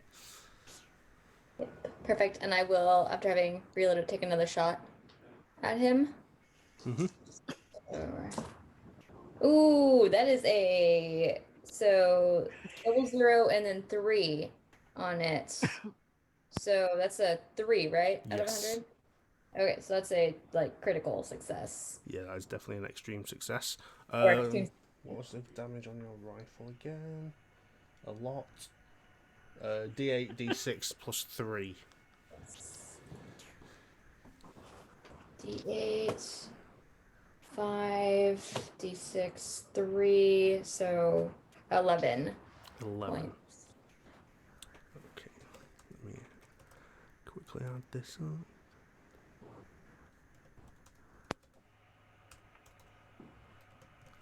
Okay. Edith will look at Dot and be like, maybe I should let you lead first. You're doing just fine. Debatable. But thank you for the positive Okay. words. You shoot him, and surprisingly, you manage to kneecap him with the shot. And he drops to the floor, onto the side where he's got his other injuries, and he's on the floor. He's not dead though.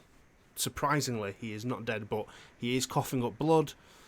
He's stopped his chanting. He's now shouting to the other members of his group on the dance floor now.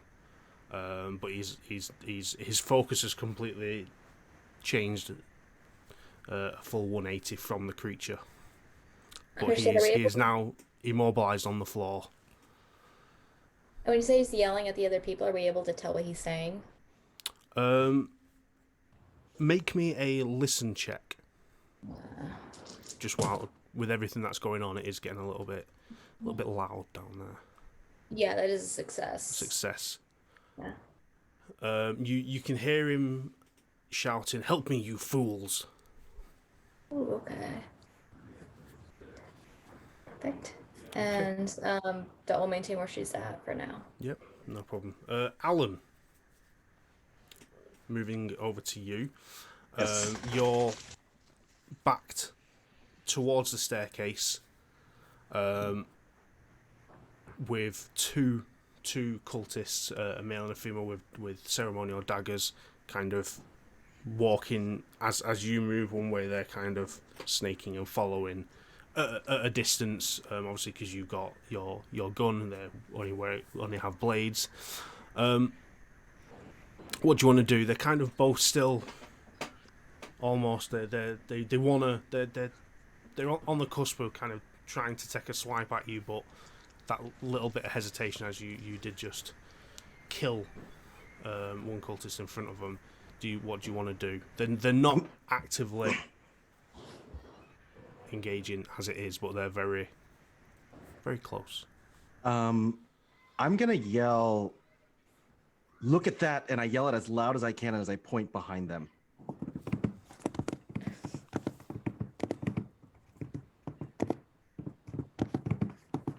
Make me another persuasion. Jeez. This is gonna be... Yeah, I got a 48. That's not good. Can I use fail or? My persuasion is 10%. Can I burn the luck points to get down to 10? Yeah, you can use luck points if you want to make that persuasion. Yeah, I got 50 of them. Might as well. 48 and 10. That's going to be minus 38, so that'll put me to 22. Okay, I'll do that. Okay, so you say that, and they kind of do, like, even though they're like, then they kind of do that quick glance round. Notice they literally both turn, see the prophet on the floor, and see this creature in an aggressive stance, different to where they were. I'm gonna put a bullet into the guy's back when he turns around. Okay, they both turn, and you want to shoot the male. Yes. Roll me a firearms. Ooh, firearms. 71. That's a success. Okay. Roll damage. D10. That's a 6. 6. Okay. You shoot the guy in the back, and he literally like takes a shot and drops to the floor. He is screaming in pain. But he's not moving, but he is screaming in pain. And the female that was there with the knife, she's kind of, as she turned to see, she's bolting away from you directly towards the prophet who's lying on the floor. Excellent. This guy's just injured, correct? Yes, he's I mean, with the way in which he's screaming and your medical background, he's not moving. You've just paralyzed him. If I can, I'm gonna try to kick the dagger away, and I think that may be all my actions if I don't. Yeah, he's dropped it to the floor. His limbs are no longer functioning. Perfect. So yeah, you kick it away. We now turn to the creature in its predatory stance. It is roughly 2 foot away from August and Rubi. Thaddeus has cast a spell on it which has potentially severed any form of binding or control that the prophet had on it, and you all hear the low rumbling hissing sound from this creature. You don't see anything because it's a featureless, formless face with no mouth, no nostrils, anything like that, but you hear this hissing sound, and you hear a new sound from it. It's almost like the sound a rattlesnake would make, the kind of shaking, but it's got a deeper sound to it, and you see this creature as it's kind of on all fours, bent over. Its body, in this kind of black beetle-like carapace shell, starts to kind of vibrate, and its back legs kind of bend down as if it's about to spring into action. And you all get in the entire room fills very quickly with the smell of sulfur. And this creature, you hear this low hiss again, and then it, from its back legs, it leaps into the air. And then we're going to take a quick break. Oh! So we're going to take a quick 10-minute break, just while we all quickly refresh mid-combat, and then we will return. So bear with us. We'll be back shortly, everyone, and we'll see you in 10.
Okay, and we are back, everyone. Thank you for waiting around while we had a quick, refreshing break. So, where we left off moments ago, the creature known as the Harbinger, a dimensional shambler, as described by Thaddeus from his knowledge, had its binding separated from the Prophet and entered into a predatory, hunting, aggressive stance. At this moment in time, it has kind of leaped into the air, pouncing on what is its prey. That prey being, as I rolled, was going to be Thaddeus, as it saw him as a threat with his magic abilities. But I also rolled something else, and unfortunately, as Thaddeus was being protected by Edward, who brought him down the stairs, Edward being stood slightly in front of Thaddeus at the time, this creature has pounced and leapt at Edward. Good. In an attempt to swat Edward away so it can get to Thaddeus. So, it's going to attack you, Edward. And it rolls.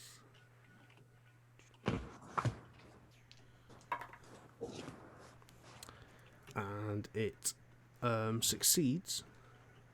Now, you have the option to dodge the attack, which you would roll half your dex to dodge, if you wish to dodge its attack or take the full brunt. But it is coming in with one of its large elongated claws. As much as I want to, Edward also knows that Thaddeus is probably the only one that can actually do away with this thing. So he's going to stand his ground and take it. Okay. Let me just check. Oh, there's an extra dice I have to roll for damage. So, it's not too bad. This thing comes at you with one of its big elongated arms. It's like that's its arm. Its hand is probably the same length as the forearm in length. It's not very nice. But it swats at you with its claw, and you take 6 points of damage. Okay. From that, and it kind of swats you in an attempt to knock you to one side, which it 100% succeeds at, knocking you 4 foot kind of to the side, away from Thaddeus, who is now stood kind of directly in front of this creature that has it's leapt over, clawed at Edward and knocked him away, and it's now in front of Thaddeus, stood. Kind of it's extended itself back to its full height, so it's nearly 8 feet tall, stood in front of you, Thaddeus, in a very aggressive stance. It's trying to intimidate you into submission, as it were, which it won't work. Well, I think that answers it. It didn't roll very well anyway. But yeah, so it stands there and it's kind of splaying its body into its full size at you, and it's stood there, but it's not stepping any closer.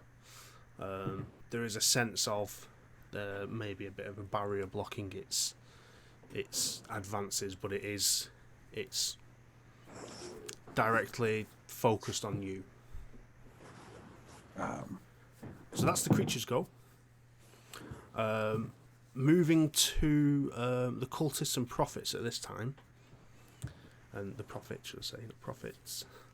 So several cultists are dead. A couple are unconscious.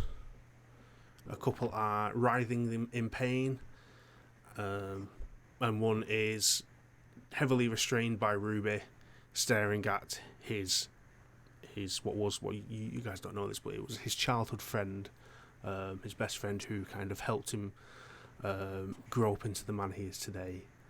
Took him under his wing and really helped him kind of try and be a better person. Brought him into this cult to, find friends. But he was shot in the testicles and died, so he can't help anymore. Anyway, what is that I hear? It's the world's smallest violin. But the couple prophets that are still standing are now rushing towards the prophet in an attempt to help him, as he's been kneecapped by Dot and gravely wounded by her and slightly grazed by Edith. But they're kind of rushing to his aid now in an attempt to help him, leaving the creature to, in a sense, deal with the rest of you. Their focus has completely shifted now, as well as the prophets, who's more focused on himself. So that's what they're doing. They're now going over to the prophet to aid him and get him up. So, whilst they're doing that, and Edward has been knocked away, and everyone else has taken a shot, we have August. You're on the floor, bound in a escapable position, and you've got Rubi kind of pinning a gentleman down in front of you after shooting the gentleman behind you, killing him. What would you like to do? Oh, so Ruby's attacking. She's fighting somebody right in front of me. Yeah, she's coming to your aid as you're lying there in the condition you're in. You see her. You're through your moments of consciousness. You saw her leap off a balcony, taking out 3 people, kind of roll off the bodies, grapple one to the ground, and then shoot one behind you, freeing you of these attackers. You kind of, during all this is like this kind of like rose-tinted haze, just from your mind trying to reconstruct itself from this infinite fathom you were in previously. So you've got this kind of like rosy haze around Ruby as she's doing all this, and it's very kind of flowy as it's all happened, and it's quite an emotional scene coming to your aid. I'm confused then right now as the character, because to me I'm seeing this happen and it's almost like I'm dreaming. I don't feel so. I want to try to just at least sit up, because I was on my stomach, correct? Yeah. So I want to roll over and at least sit up, still with my arms, and just kind of watch what she's doing, because I don't feel like I'm not quite sure if I'm awake or what's going on. How is Ruby here just doing all this right in front of me? And I want to take a moment to take in. Can I look around? What else do I see around me besides Ruby? Is it still the stars? No, you're looking around. You're still, you're conscious, but there is that slight, things aren't fully adding up to 2 + 2 isn't equal in 4. Mm-hmm. Looking around, you survey the scene, and you're seeing a lot of people in these green and yellow robes sprawled across the floor. There's a lot of blood knocking about. You see a couple of these road figures helping another road figure behind you, who looks gravely injured. You see the creature you previously seen stood in front of Thaddeus at the far end. You've got Alan with a gun in his hand and a kind of startled expression. You've got Edward knocked across the floor, trying to. Oh, so I'm seeing the rest of the group as well. Yeah, yeah. Okay. Well, so again, now I'm starting to realize you're seeing them all kind of in the background, but you've got Ruby in front of you in this very kind of heroic pose with a gun and this kind of pink haze around. Only her though. This haze only seems to be around her. Okay. So I'm gonna now that I'm starting to see more of the environment, I realize that this is really happening, or at least I think it is. And I'm gonna grab my family heirloom from my back pocket, since it's there. because it's a jeweled dagger, and I want to. Can I pull it out? Am I able to reach it back there and grab it? I pull it out. Yeah, you can get it. And because I used that finger technique earlier, it gives me more wiggle room to be able to turn the knife in a direction that I could actually. And that knife, it has a certain. It has a certain way of using it. I basically can just do one slice, and it's able to. It cuts right through whatever this rope or twine or whatever it was. Yeah, it's more of a twined cord rather than a heavy rope or anything. So it's just a pop. And can I do that? Yeah, make me a sleight of hand. Okay. But you can do that with a bonus die, so you can roll an additional 10s dice and obviously take the lower number. Oh yeah, we don't want that first one. That first one was a 98. So let's do this one. 33. Okay, so yes, it would be successful. Yep.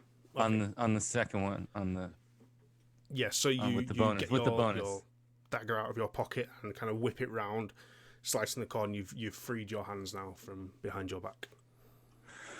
Okay, and I want to stand up, and she's fighting. She has a guy on the ground, or she's she's got him pinned to the ground with her knee. And okay, they just shot someone, right? Yeah, you shot the guy that was behind you. Can I would love to try to, in dramatic fashion, flip the dagger in the air, grab it, and throw it at the guy that she's on, and try to just flip it and do a dagger toss at the person she's fighting. Okay, roll me a D100 and tell me what you've got. I got oh gosh. I got a 7. A 7? 7%. Okay. Oh, that's good. Oh yeah, I keep forgetting you want to be low. Low is good. Yeah. I keep forgetting. You're like, oh no, I got a 7. Oh yes, I got a 7. Roll me a D6. And that would give a 6. A 6. Ooh. Okay, so you, whilst Ruby's kind of stood there with the gun pointing after shooting a guy in the bollocks,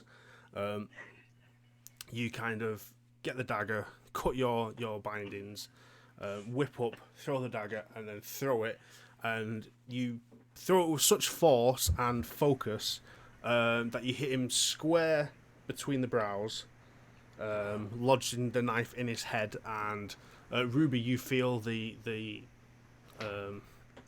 gentleman underneath you, the kind of pressure he was putting trying to get out of his grapple, he just kind of crumples in, and you roll me a dex check, please. Damn it. Yes, sir. Yeah, I got a 2. Yay. Okay. As the guy crumples, that's not what I wanted. As the guy crumples underneath you, you kind of lose your footing and stumble forward, but you manage to kind of catch yourself just before you almost fall into August's arms, but you don't quite. You manage to catch yourself just before. Joke's on you. We knew where he was going with that. Darn it. That would have been a nice moment. I tried. Would you be a doll and fetch my dagger, please? I don't fetch things for people, but I still grab it. Can I pull it out of the guy's head? Yeah, you can just pull it, yank Cool. it straight out. Yeah. And can you clean it first before you return it? How about you start running Thank and I'll you. show you where I can clean it at. It's been a tough few hours. Can I just have my dagger back? You think? You think? Yeah, take your dagger and let's get out of here. Okay, so then we have to We want to go help everybody else. It looks like it's chaos in here. Yes, well... After you, my love. I shouldn't have saved you. All right, let's go. Okay, so you two now, now that August is freed and he's kind of come to and he's got more focus, you both kind of set into your military background, your intelligence roles, your espionage, and you're kind of prepped now, almost shoulder to shoulder, ready to like go out there. But at that point, we will turn to Edith and Dot on the balcony. You're kind of still up there surveying the scene. You've seen this creature. When this creature leapt towards Thaddeus and Edward, it literally leapt to the height that you were at on this balcony. So you saw it go from ground level up and then down, and kind of felt the floor even on the balcony judder slightly as it landed. You can see the cultists kind of retreating towards the injured prophet now, and they're at a point where they're kind of huddled round. There's about 4 of them there, huddled around him, obscuring your view of him now, as they try and tend to him. But you do see this creature kind of bat Edward to one side and focus on Thaddeus, but not stepping towards him. Alan's off to one side of Edward and Thaddeus with his gun kind of drawn, still a little bit shook by the goings on. You've seen Rubi and August's interaction in the middle, and they're ready to go. What are you doing now as you survey this scene before you? Dot's staying on her target. She's just gonna reload, kind of looking down that he's covered at this point, and just say, "Okay, you have friends," and she's gonna shoot at them. Okay. So, ooh, I'm going to use 4 luck points to make that one work. Mm-hmm. It'll be a success. Okay. Roll damage. Yeah. So it's a D8 then a D6 plus 3. Yes, for the rifle. Okay, so it's going to be 9 points. 9. Damage. Okay. With that shot, you managed to shoot one of the cultists huddled around in the back, just off center from their spine. But it is a killing blow, and they crumple to the ground, almost on top of the prophet, but in front of him, and there's still 3 huddled around him at this point. 1 down, 4 to go. I'll be it for her. Do you say that out loud? Yes. Edith, you hear that from the quiet, reserved Dot to your side. She's not surprised, but also impressed, always. Looking down, who looks like, of all of her friends, who looks like they're in immediate danger? Thaddeus and Edward, as Edward's just been attacked by the creature, and Thaddeus is kind of squared up to it. Okay, I'll try to shoot the creature then. I will say from where you are, the distance to the creature, you will have to run around the balcony, and it'd have to be a straight downward shot to get it. Okay, can I do that in one turn? Yeah, within your turn, Okay. I can. Yeah, I'll say you can. Okay, can I'll run try around that and then. do it. Now, do I get a bonus because it's a large target? Let me check something first. If I can aim true at a cultist that's far away, and I suck. I will say yes. You can have a bonus die. Okay.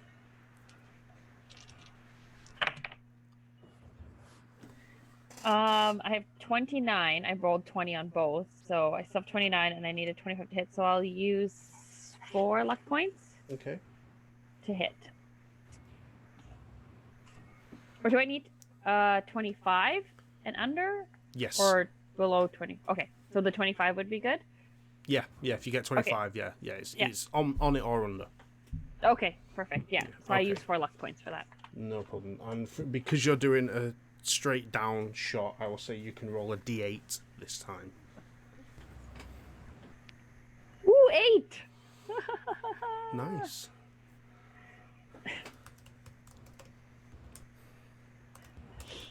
Okay, so you aim straight down and you shoot it, and you manage to, in its position, just kind of upright, you manage to hit it in the chest and like on its neck area, kind of there. It is a large creature that is, to a degree, it looks armoured, but it does take the damage and it does kind of recoil at it, and its featureless white head kind of flicks up at you on the balcony as you do that. I'll back up. Can I back up? Please don't make it back up. Okay. So that's you guys. Alan, what are you doing? If there's a chance, I'm gonna grab the dagger and run right towards that thing and try to stab it in its back. Okay. Okay. Yeah, make me a it will be a fighting brawl for that. Let's see. Oh geez. Ooh, 3. Okay, what's your normal? 29. Okay, so that's definitely under an extreme success. Let me have a look at the dagger. 1 second. It'll be a D4 plus 2. D4 plus 2. Okay. That's a 5. 5. Okay. Nice. So you run to the back of this creature and go to stab at it, looking as you kind of do, looking at this as it has almost like a beetle-like shell on its body. You manage to find where one of the joints are in its like lower back and hip area and wedge it between, and you manage to get the blade in and kind of twist it slightly as you do, and the blade gets lodged in position there, but you do hear the creature kind of give out this like low guttural kind of hiss that reverberates in its body as it takes the impact of the blade. Doesn't look too happy. I'm gonna try to hold on to this thing as much as I can, and yeah, if I can, like I'm just gonna try to hold it and try to use whatever strength I have to just yeah. All right, no problem. Moving to Edward and Thaddeus, as you kind of came down together, what are you two doing, Edward? I know I'm going to regret asking this keeper, but I want to make sure I'm playing correctly. So, that one attack took out half my hit points. Mm-hmm. Does that mean I have a major wound? Yes, you are. Welcome to the Major Wound Club. Where's my list for major wounds? Major wounds.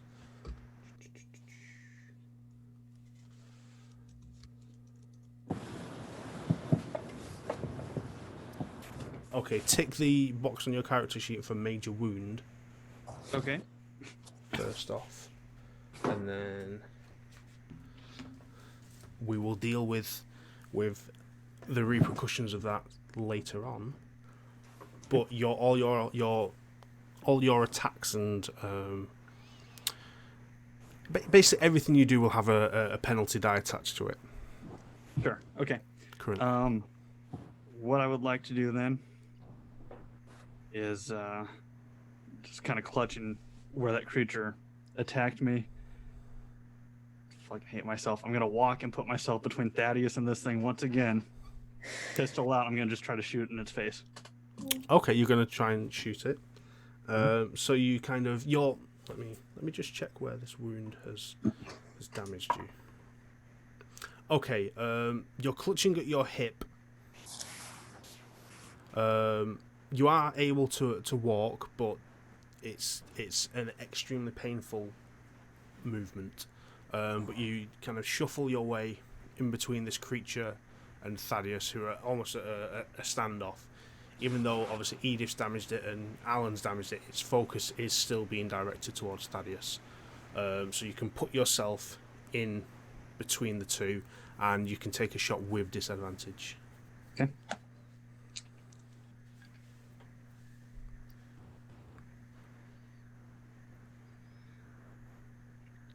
You use 5 luck points to succeed. Okay. And that's a handgun. Where's my table? Second handgun.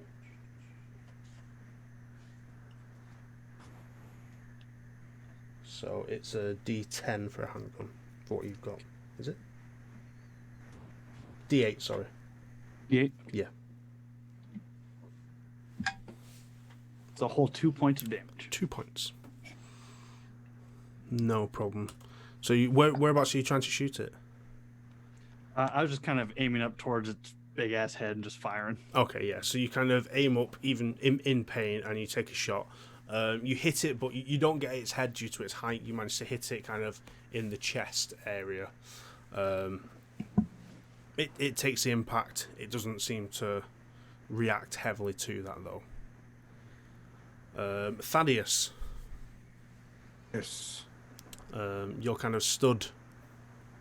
Well, you were almost face to face with this creature until Edward placed himself between the two of you.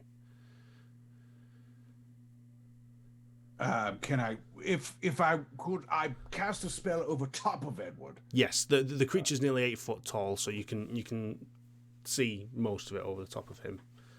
So yes, you can. Very well.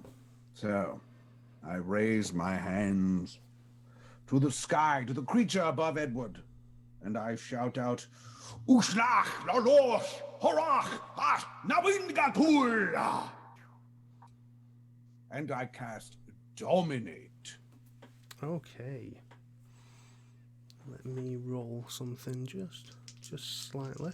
Reduce your sanity by 1 as well, please. Always. Okay. You cast the spell, and again, you feel that wave of energy leave your body. Edward, you kind of feel a slight push from behind. And the creature, it's kind of stood there in like its full kind of displaying form. After you cast this, it diminishes its stature slightly into a slightly more relaxed pose. What in terms of your domination of this creature, what is your intent? My command is leave and never return.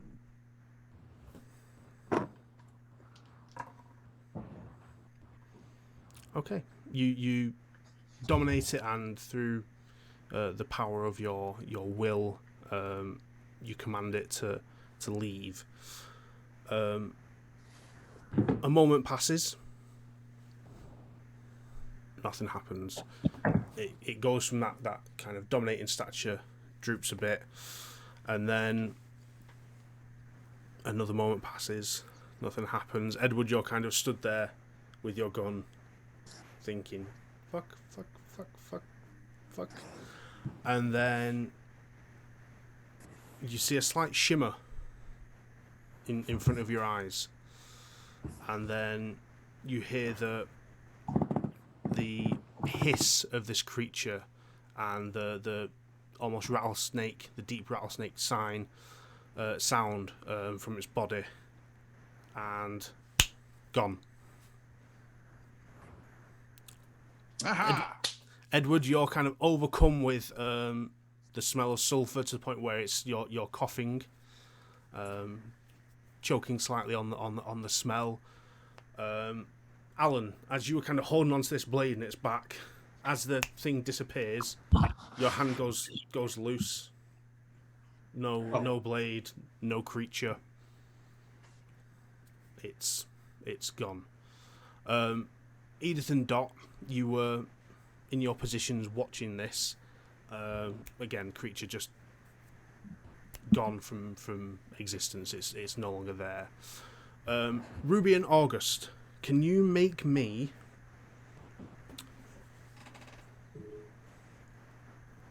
a spot hidden?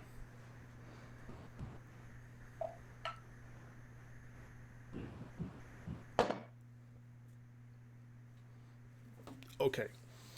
Whilst all this has been going on, you kind of been poised, ready to jump into action to help your friends who were engaged with this creature.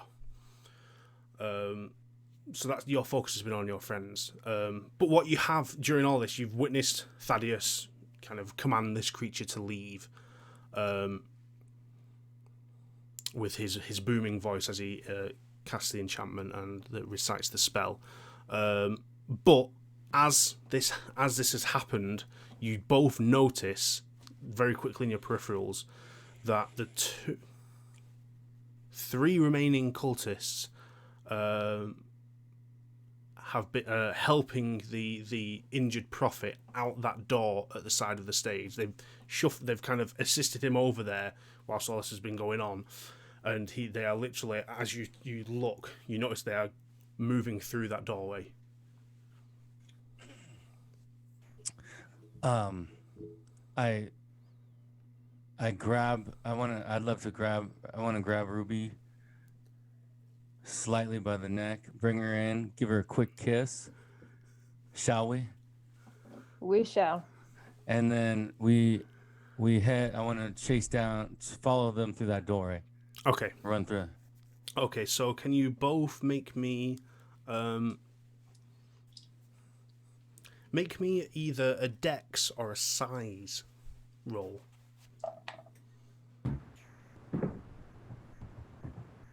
I'm gonna go with size if that's okay with you. Mm-hmm. Both of mine are the same, and I failed. I succeeded. Okay. Let me just roll something. Okay, so you both rush towards this doorway. As you approach, August, you set off slightly before Ruby in front of her. You reach the doorway as they've passed through it. But August, obviously, everything's going on. You know, you've been bound, you've been unconscious, you've been away. Your mind is still kind of readjusting to this. You trip on your way to the doorway. You don't fall over, but you stumble into the doorway, banging your shoulder into it, which causes Ruby to kind of come up short behind you, not to run into you. That slight pause in your pursuit gives them that little bit more chance to gain a distance advantage. You both rush through the doorway, and as you're looking through, you see that it is what appears to be a bit of a backstage area behind, as you're at the side of the stage. You see that there's a bit of a corridor, then it opens up, and there is a door at the end. As you kind of get through this doorway, you see that there is a cultist at the door, and they just kind of look at you both and go, and then slam the door shut. Oh, okay. So I want to run to the door and try to open it. Yeah. So you run to the door and fumble with the handle, and it does appear that it is locked. I want to look around. What else is around here around the door? This is still backstage, right? Yeah, it's backstage. So there is. I mean, it's a now abandoned music hall. So there's not a lot there. There's a lot of empty crates, like some drapes that are at one side that would have been pulled across as a backdrop on the stage. It's quite sparse, really. Okay. This is not worth it. They're already gone by now. Well, worth what? It's not too late. There has to be a way. This just a door that leads to. Where does this lead? You think out to the street? Yes, and judging off of the little smile that they had, but I can't run anymore. My ribs really hurt. Oh, you were injured. Let's go take care of that. That's priority. Well, let's go meet with the others. And I didn't know you were injured. I'm so sorry. You got injured saving me? I mean, we'll put it that way. I was trying to save everybody. But you saved me. If you want to look at it like that, I don't see it from that point of view. But sure, if that's what's gonna make you happy. You could say one thing, but your actions say another. you injured yourself, saving my life, and I'm very grateful. And I grab her hand and just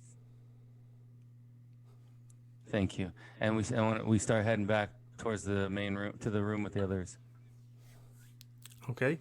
As you guys return into from the backstage area back into the main area of the music hall, kind of surveying the scene together, almost hand in hand, I would say.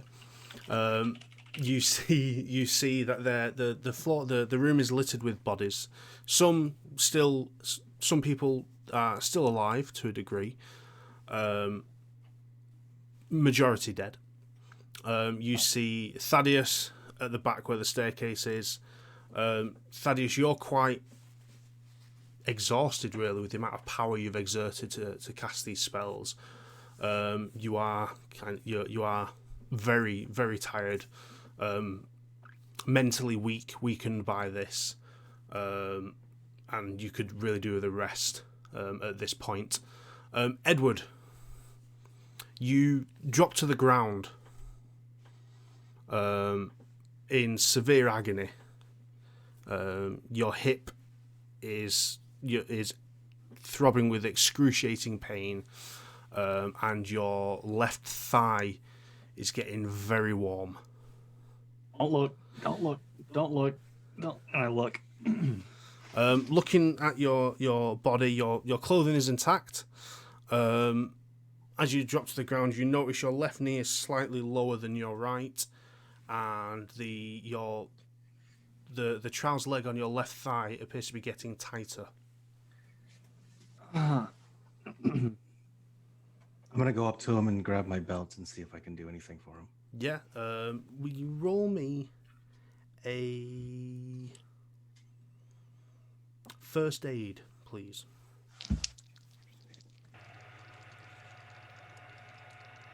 First aid. Oh, there it is. That's a success. Success. Nice. Okay. Taking a quick look at Edward. He's broken his hip. That's obvious due to the displacement of his knees. But with his left thigh swelling to this point, you feel like there may be some internal bleeding going on. So I'm going to take my belt off, put it around his thigh, put him down to the ground, tighten it up as fast as I can. I'm just looking at Eddie right in his eyes, and I look at him and I go, "Hey, hold on." Grab about 2.5 milligrams of phenobarbital, put it right into his thigh, and just kind of hold him by the face. Okay. If everything is calm, Edith will come down and she'll help him as well. Yeah. Yeah, you come down. So with Alan's intervention, Edward isn't going to drastically die within the next few minutes, but he will need. We do need to get him to the hospital. You will need to get him to the hospital very quickly, or he will die. Okay. He will. Obviously, you have a car outside, so there is that. But the front entrance is padlocked, so you will have to deal with that. We can shoot it. But yeah, again, you have shotguns, handguns, rifles, so you can easily just shoot the chain with a shotgun and break that open to get the door open. If Edward looks very hurt, then I'll also roll a first aid on him. Yeah. So he'll hit 1 hit point. Yes, that's a pass. Okay. So Edward, so you get one. You get 1 hit point back, but you still have a major wound that needs to be addressed very quickly. He doesn't have a lot of time. We need to get him to the hospital now. Edith, it's likely a hip fracture. There's a lot of blood coming down from his thigh right now. We have maybe 10 minutes, if that. Okay, let's go. And Edith will try to shoot the door, the padlock. Yeah, you don't even need to roll for that. Okay. With your shotgun, you just put it against the chain, bang, break the chain, and the front doors kind of blow open with the sudden release. So Dr. Allen and Edith and Edward will take the car and take him to the hospital. Yeah. So Rubi and August, as you kind of re-enter, you see this intervention happen at the stairwell with Edward on the floor and Alan and Edith straight away, administering aid, as you can see. and then rushing him out. Again, the room is littered with bodies, mostly dead. There is, I will say, 3 of these cultists still alive. 1 appears to be paralysed from the neck down. 2 are unconscious. Can I search the bodies, see if I find anything on them, on their... Yeah, roll me a spot hidden while you investigate the dead people. That was... Ooh, yeah, just barely. I succeeded. Yep.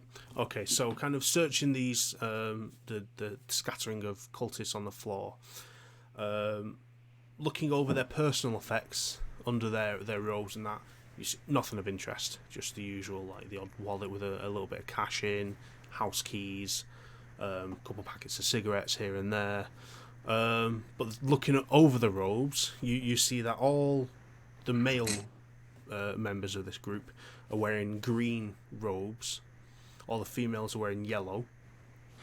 They all have metal adornments around their necks, almost like you'd see on a mare, where it's all like fine, like sigils and stuff hanging around the necks on chains. They appear to be made of iron, painted gold, and there's a mixture of symbols that you don't recognise. You would have to possibly take them away, do some research, speak with Thaddeus. He might be able to assist in some research to kind of decipher what these symbols are, what the meaning is behind them, what they relate to. But looking around, they all seem to have the same set of chains and sigils around them. Are these robes... Microphone check. Hello. Yeah, you're good. The cultists have been angered. Are those robes light? I would like to, if possible, take one of the male robes off the body. And you said there's female ones as well? Yes. So I would like to take the one male robe off of a body and then take a female robe off, and I hand it to Ruby. We might need these. These may come in handy later. All right. Fold them up. Yeah. And then I pull off some of their jewelry as well. I come from a reconnaissance type of background and undercover, so I never know if I could use these to infiltrate them later. So I pull off all their jewelry as well, those trinkets they had hanging from them, and the robes. And I guess they're laying there naked now, but they have their own clothes underneath. Oh, okay. Yeah. And so they're done. All the cultists are. There's three that are alive. 1 appears to be paralyzed, close to death. 2 are still unconscious from Ruby's belly flop. Oh, I'd like to go to the one that's close to death, and interrogate him. Try to maybe ask him a thing or two, see if he answers me. Yeah. I want to use I'd love to intimidate, I guess, or like try to use my mind. Well, first I want to see if he responds, and then try to use my tact, my mind control, to get him to answer a few questions. Yeah. So going over to him, this is the individual that Alan shot in the back. He's what appears to be paralysed from the chest down. His arms don't appear to be working either. He's just on the floor. He was previously screaming in agony. He's now resolved to a slow whimper. Mm-hmm. So I want, hello. I want to bend down and I grab his face. Can you hear me? Can you understand me? Are you? Hello. Can you? And I kind of slap his. Can you understand anything I'm saying, sir? Hello. As you kind of lift his head and do that, you watch as his eyes roll back in his head and he just stops. Son of a. Well, there goes that idea. So how many are alive still? Two unconscious ones. Great. I'd like to go to the 2 that are unconscious and try to like actually bind their arms. Yeah, you can do that quite easily. They're not resisting. Great. Bind them up because I don't have actual cuffs or anything. August, this is probably something we need to call in to headquarters. They should probably take care of it from here. We should probably also get some sort of coverage here and make sure that media does not blow this out of proportion. And in fact, hopefully they won't find out about it at all. And probably get me some medical treatment as soon as possible. I want to take you somewhere immediately. You need to look at your injuries. It could be internal. So we need to handle that. I'm sure we could keep this.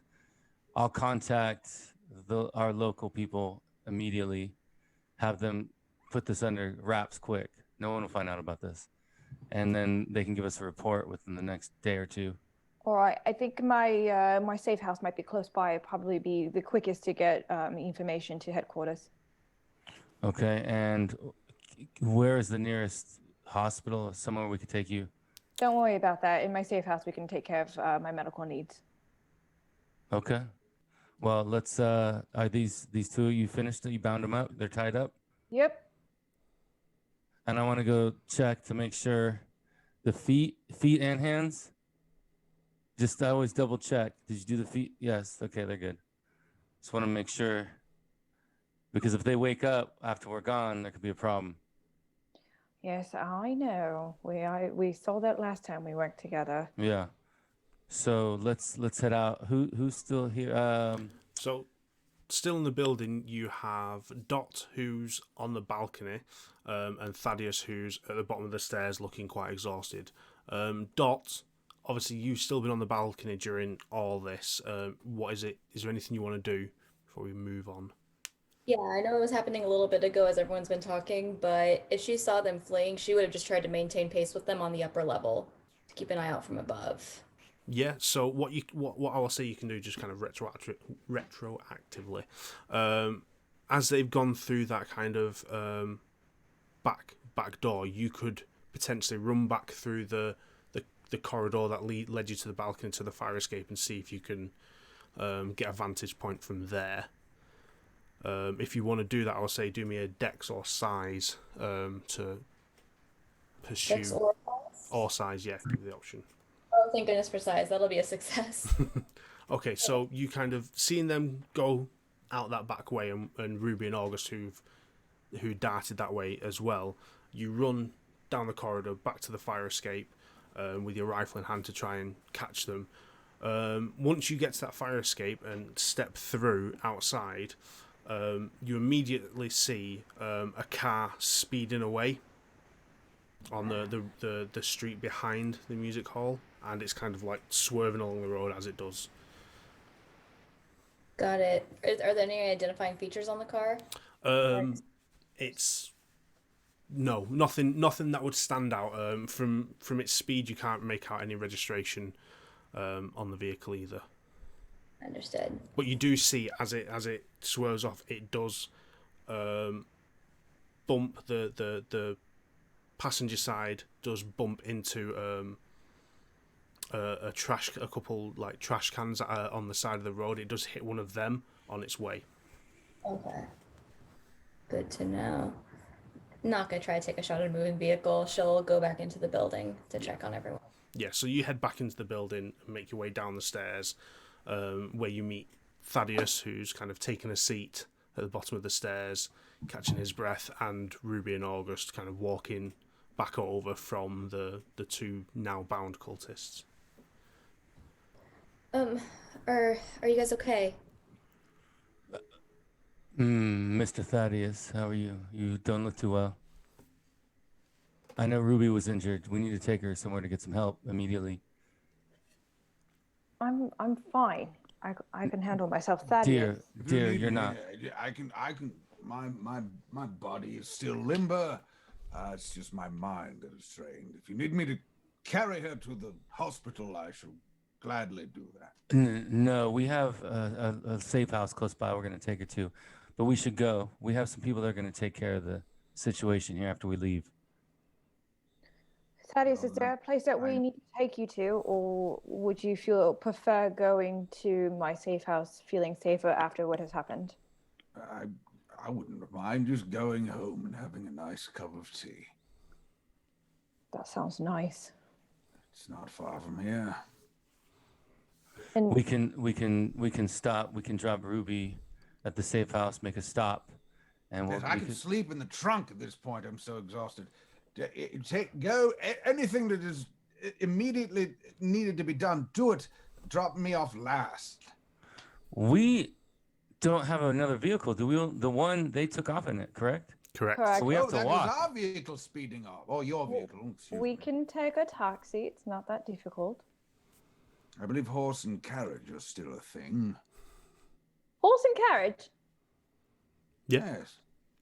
So that we're in the 1920s. We haven't. Okay, I'm gonna run outside. I'm gonna run outside and flag down a taxi. Roll me a luck check. So what luck points you have remaining, roll under that. Who, me? Yes. Oh. I'm under. Yeah? Okay, so you succeeded. You run outside to try and hail some form of taxi, whether it be a horse and carriage or a cart or something, or possibly there's maybe an executive limo service going by. But you head outside and you manage to flag down a very simple horse and carriage taxi service. It does actually even say on it Hackney carriage. Okay. But yeah, so you manage to get one, and the guy kind of stops and pulls over, and there is enough space in it for the four of you. Hello, sir. Just a moment. I'll be right back. I have to get. There's three others with me, and I'll run inside and say, "I've got us a ride." Thaddeus, my dear, Dot. Shall we go? Yes. Okay. So, I help Thaddeus up.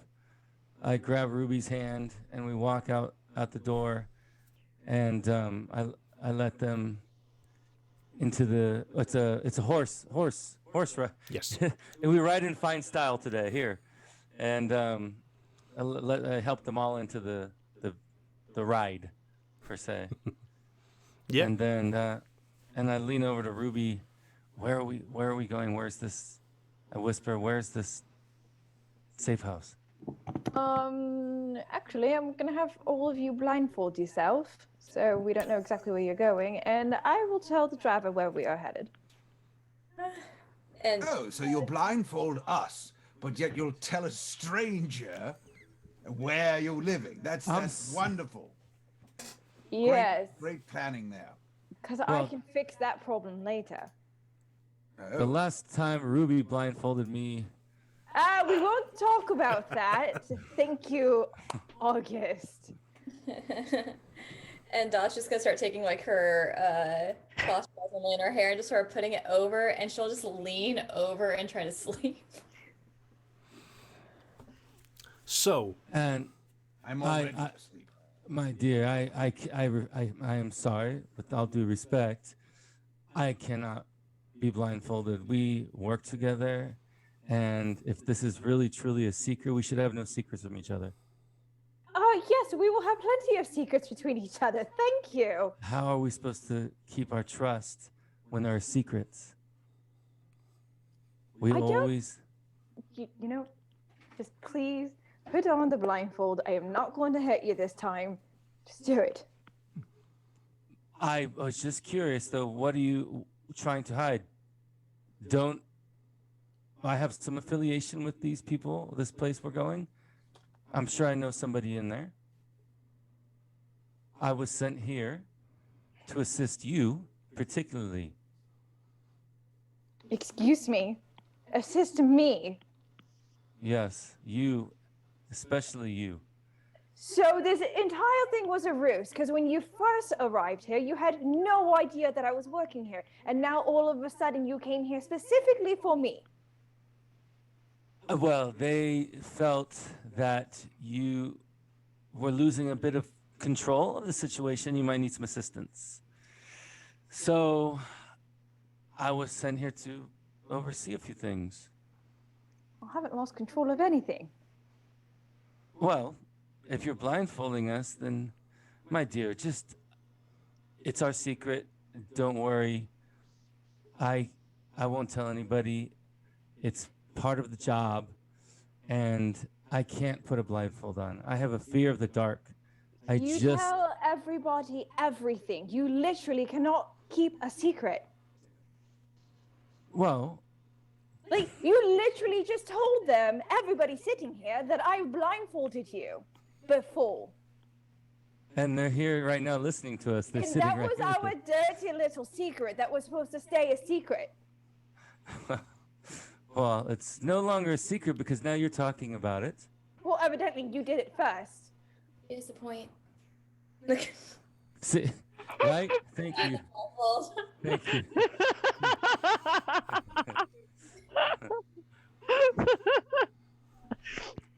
I just hand the driver a card of where to take us. He touches like, are we going now? Yes. Okay, and he kind of sets the horse going, and you head off. And I go like this. Actually, so what I would like to do, Keeper, is I would actually like to lean in really close to August and like put my hand onto his neck just a little bit, kind of centrally. But I'm actually going to press a pressure point to actually make him go to sleep.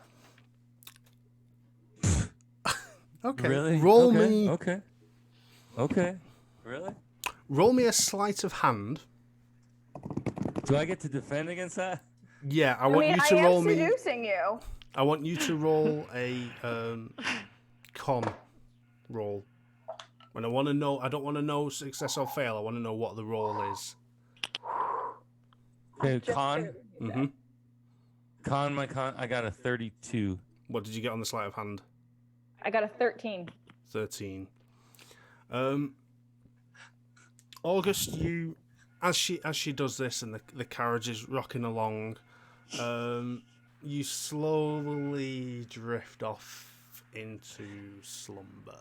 And as I'm drifting, I realize what she did, and one last word, I say, "I'll get you for this," and I fall asleep. And then the carriage continues on to the safe house. Alan and Edith take Edward to the Royal Hospital in London for immediate attention. And that is where we'll end it for today. All right. Right. You've all managed to survive just. You have now encountered the new prophet and his group. You have managed to, for the time being, remove the harbinger from the picture, and yeah, you have some people to interrogate, some information to gain, but that will be for a later episode. So, thank you very much everyone for joining us for tonight's episode of Carnaby Street. We will be back next month. I forget the date, but we'll be posting it on our social. Yeah, don't forget we have our Alien RPG on the 17th and the next Malkborg on the 22nd. So please check those out. Going to be some very fun shows. Yeah, thank you very much for joining us, and we will see you next time. Bye.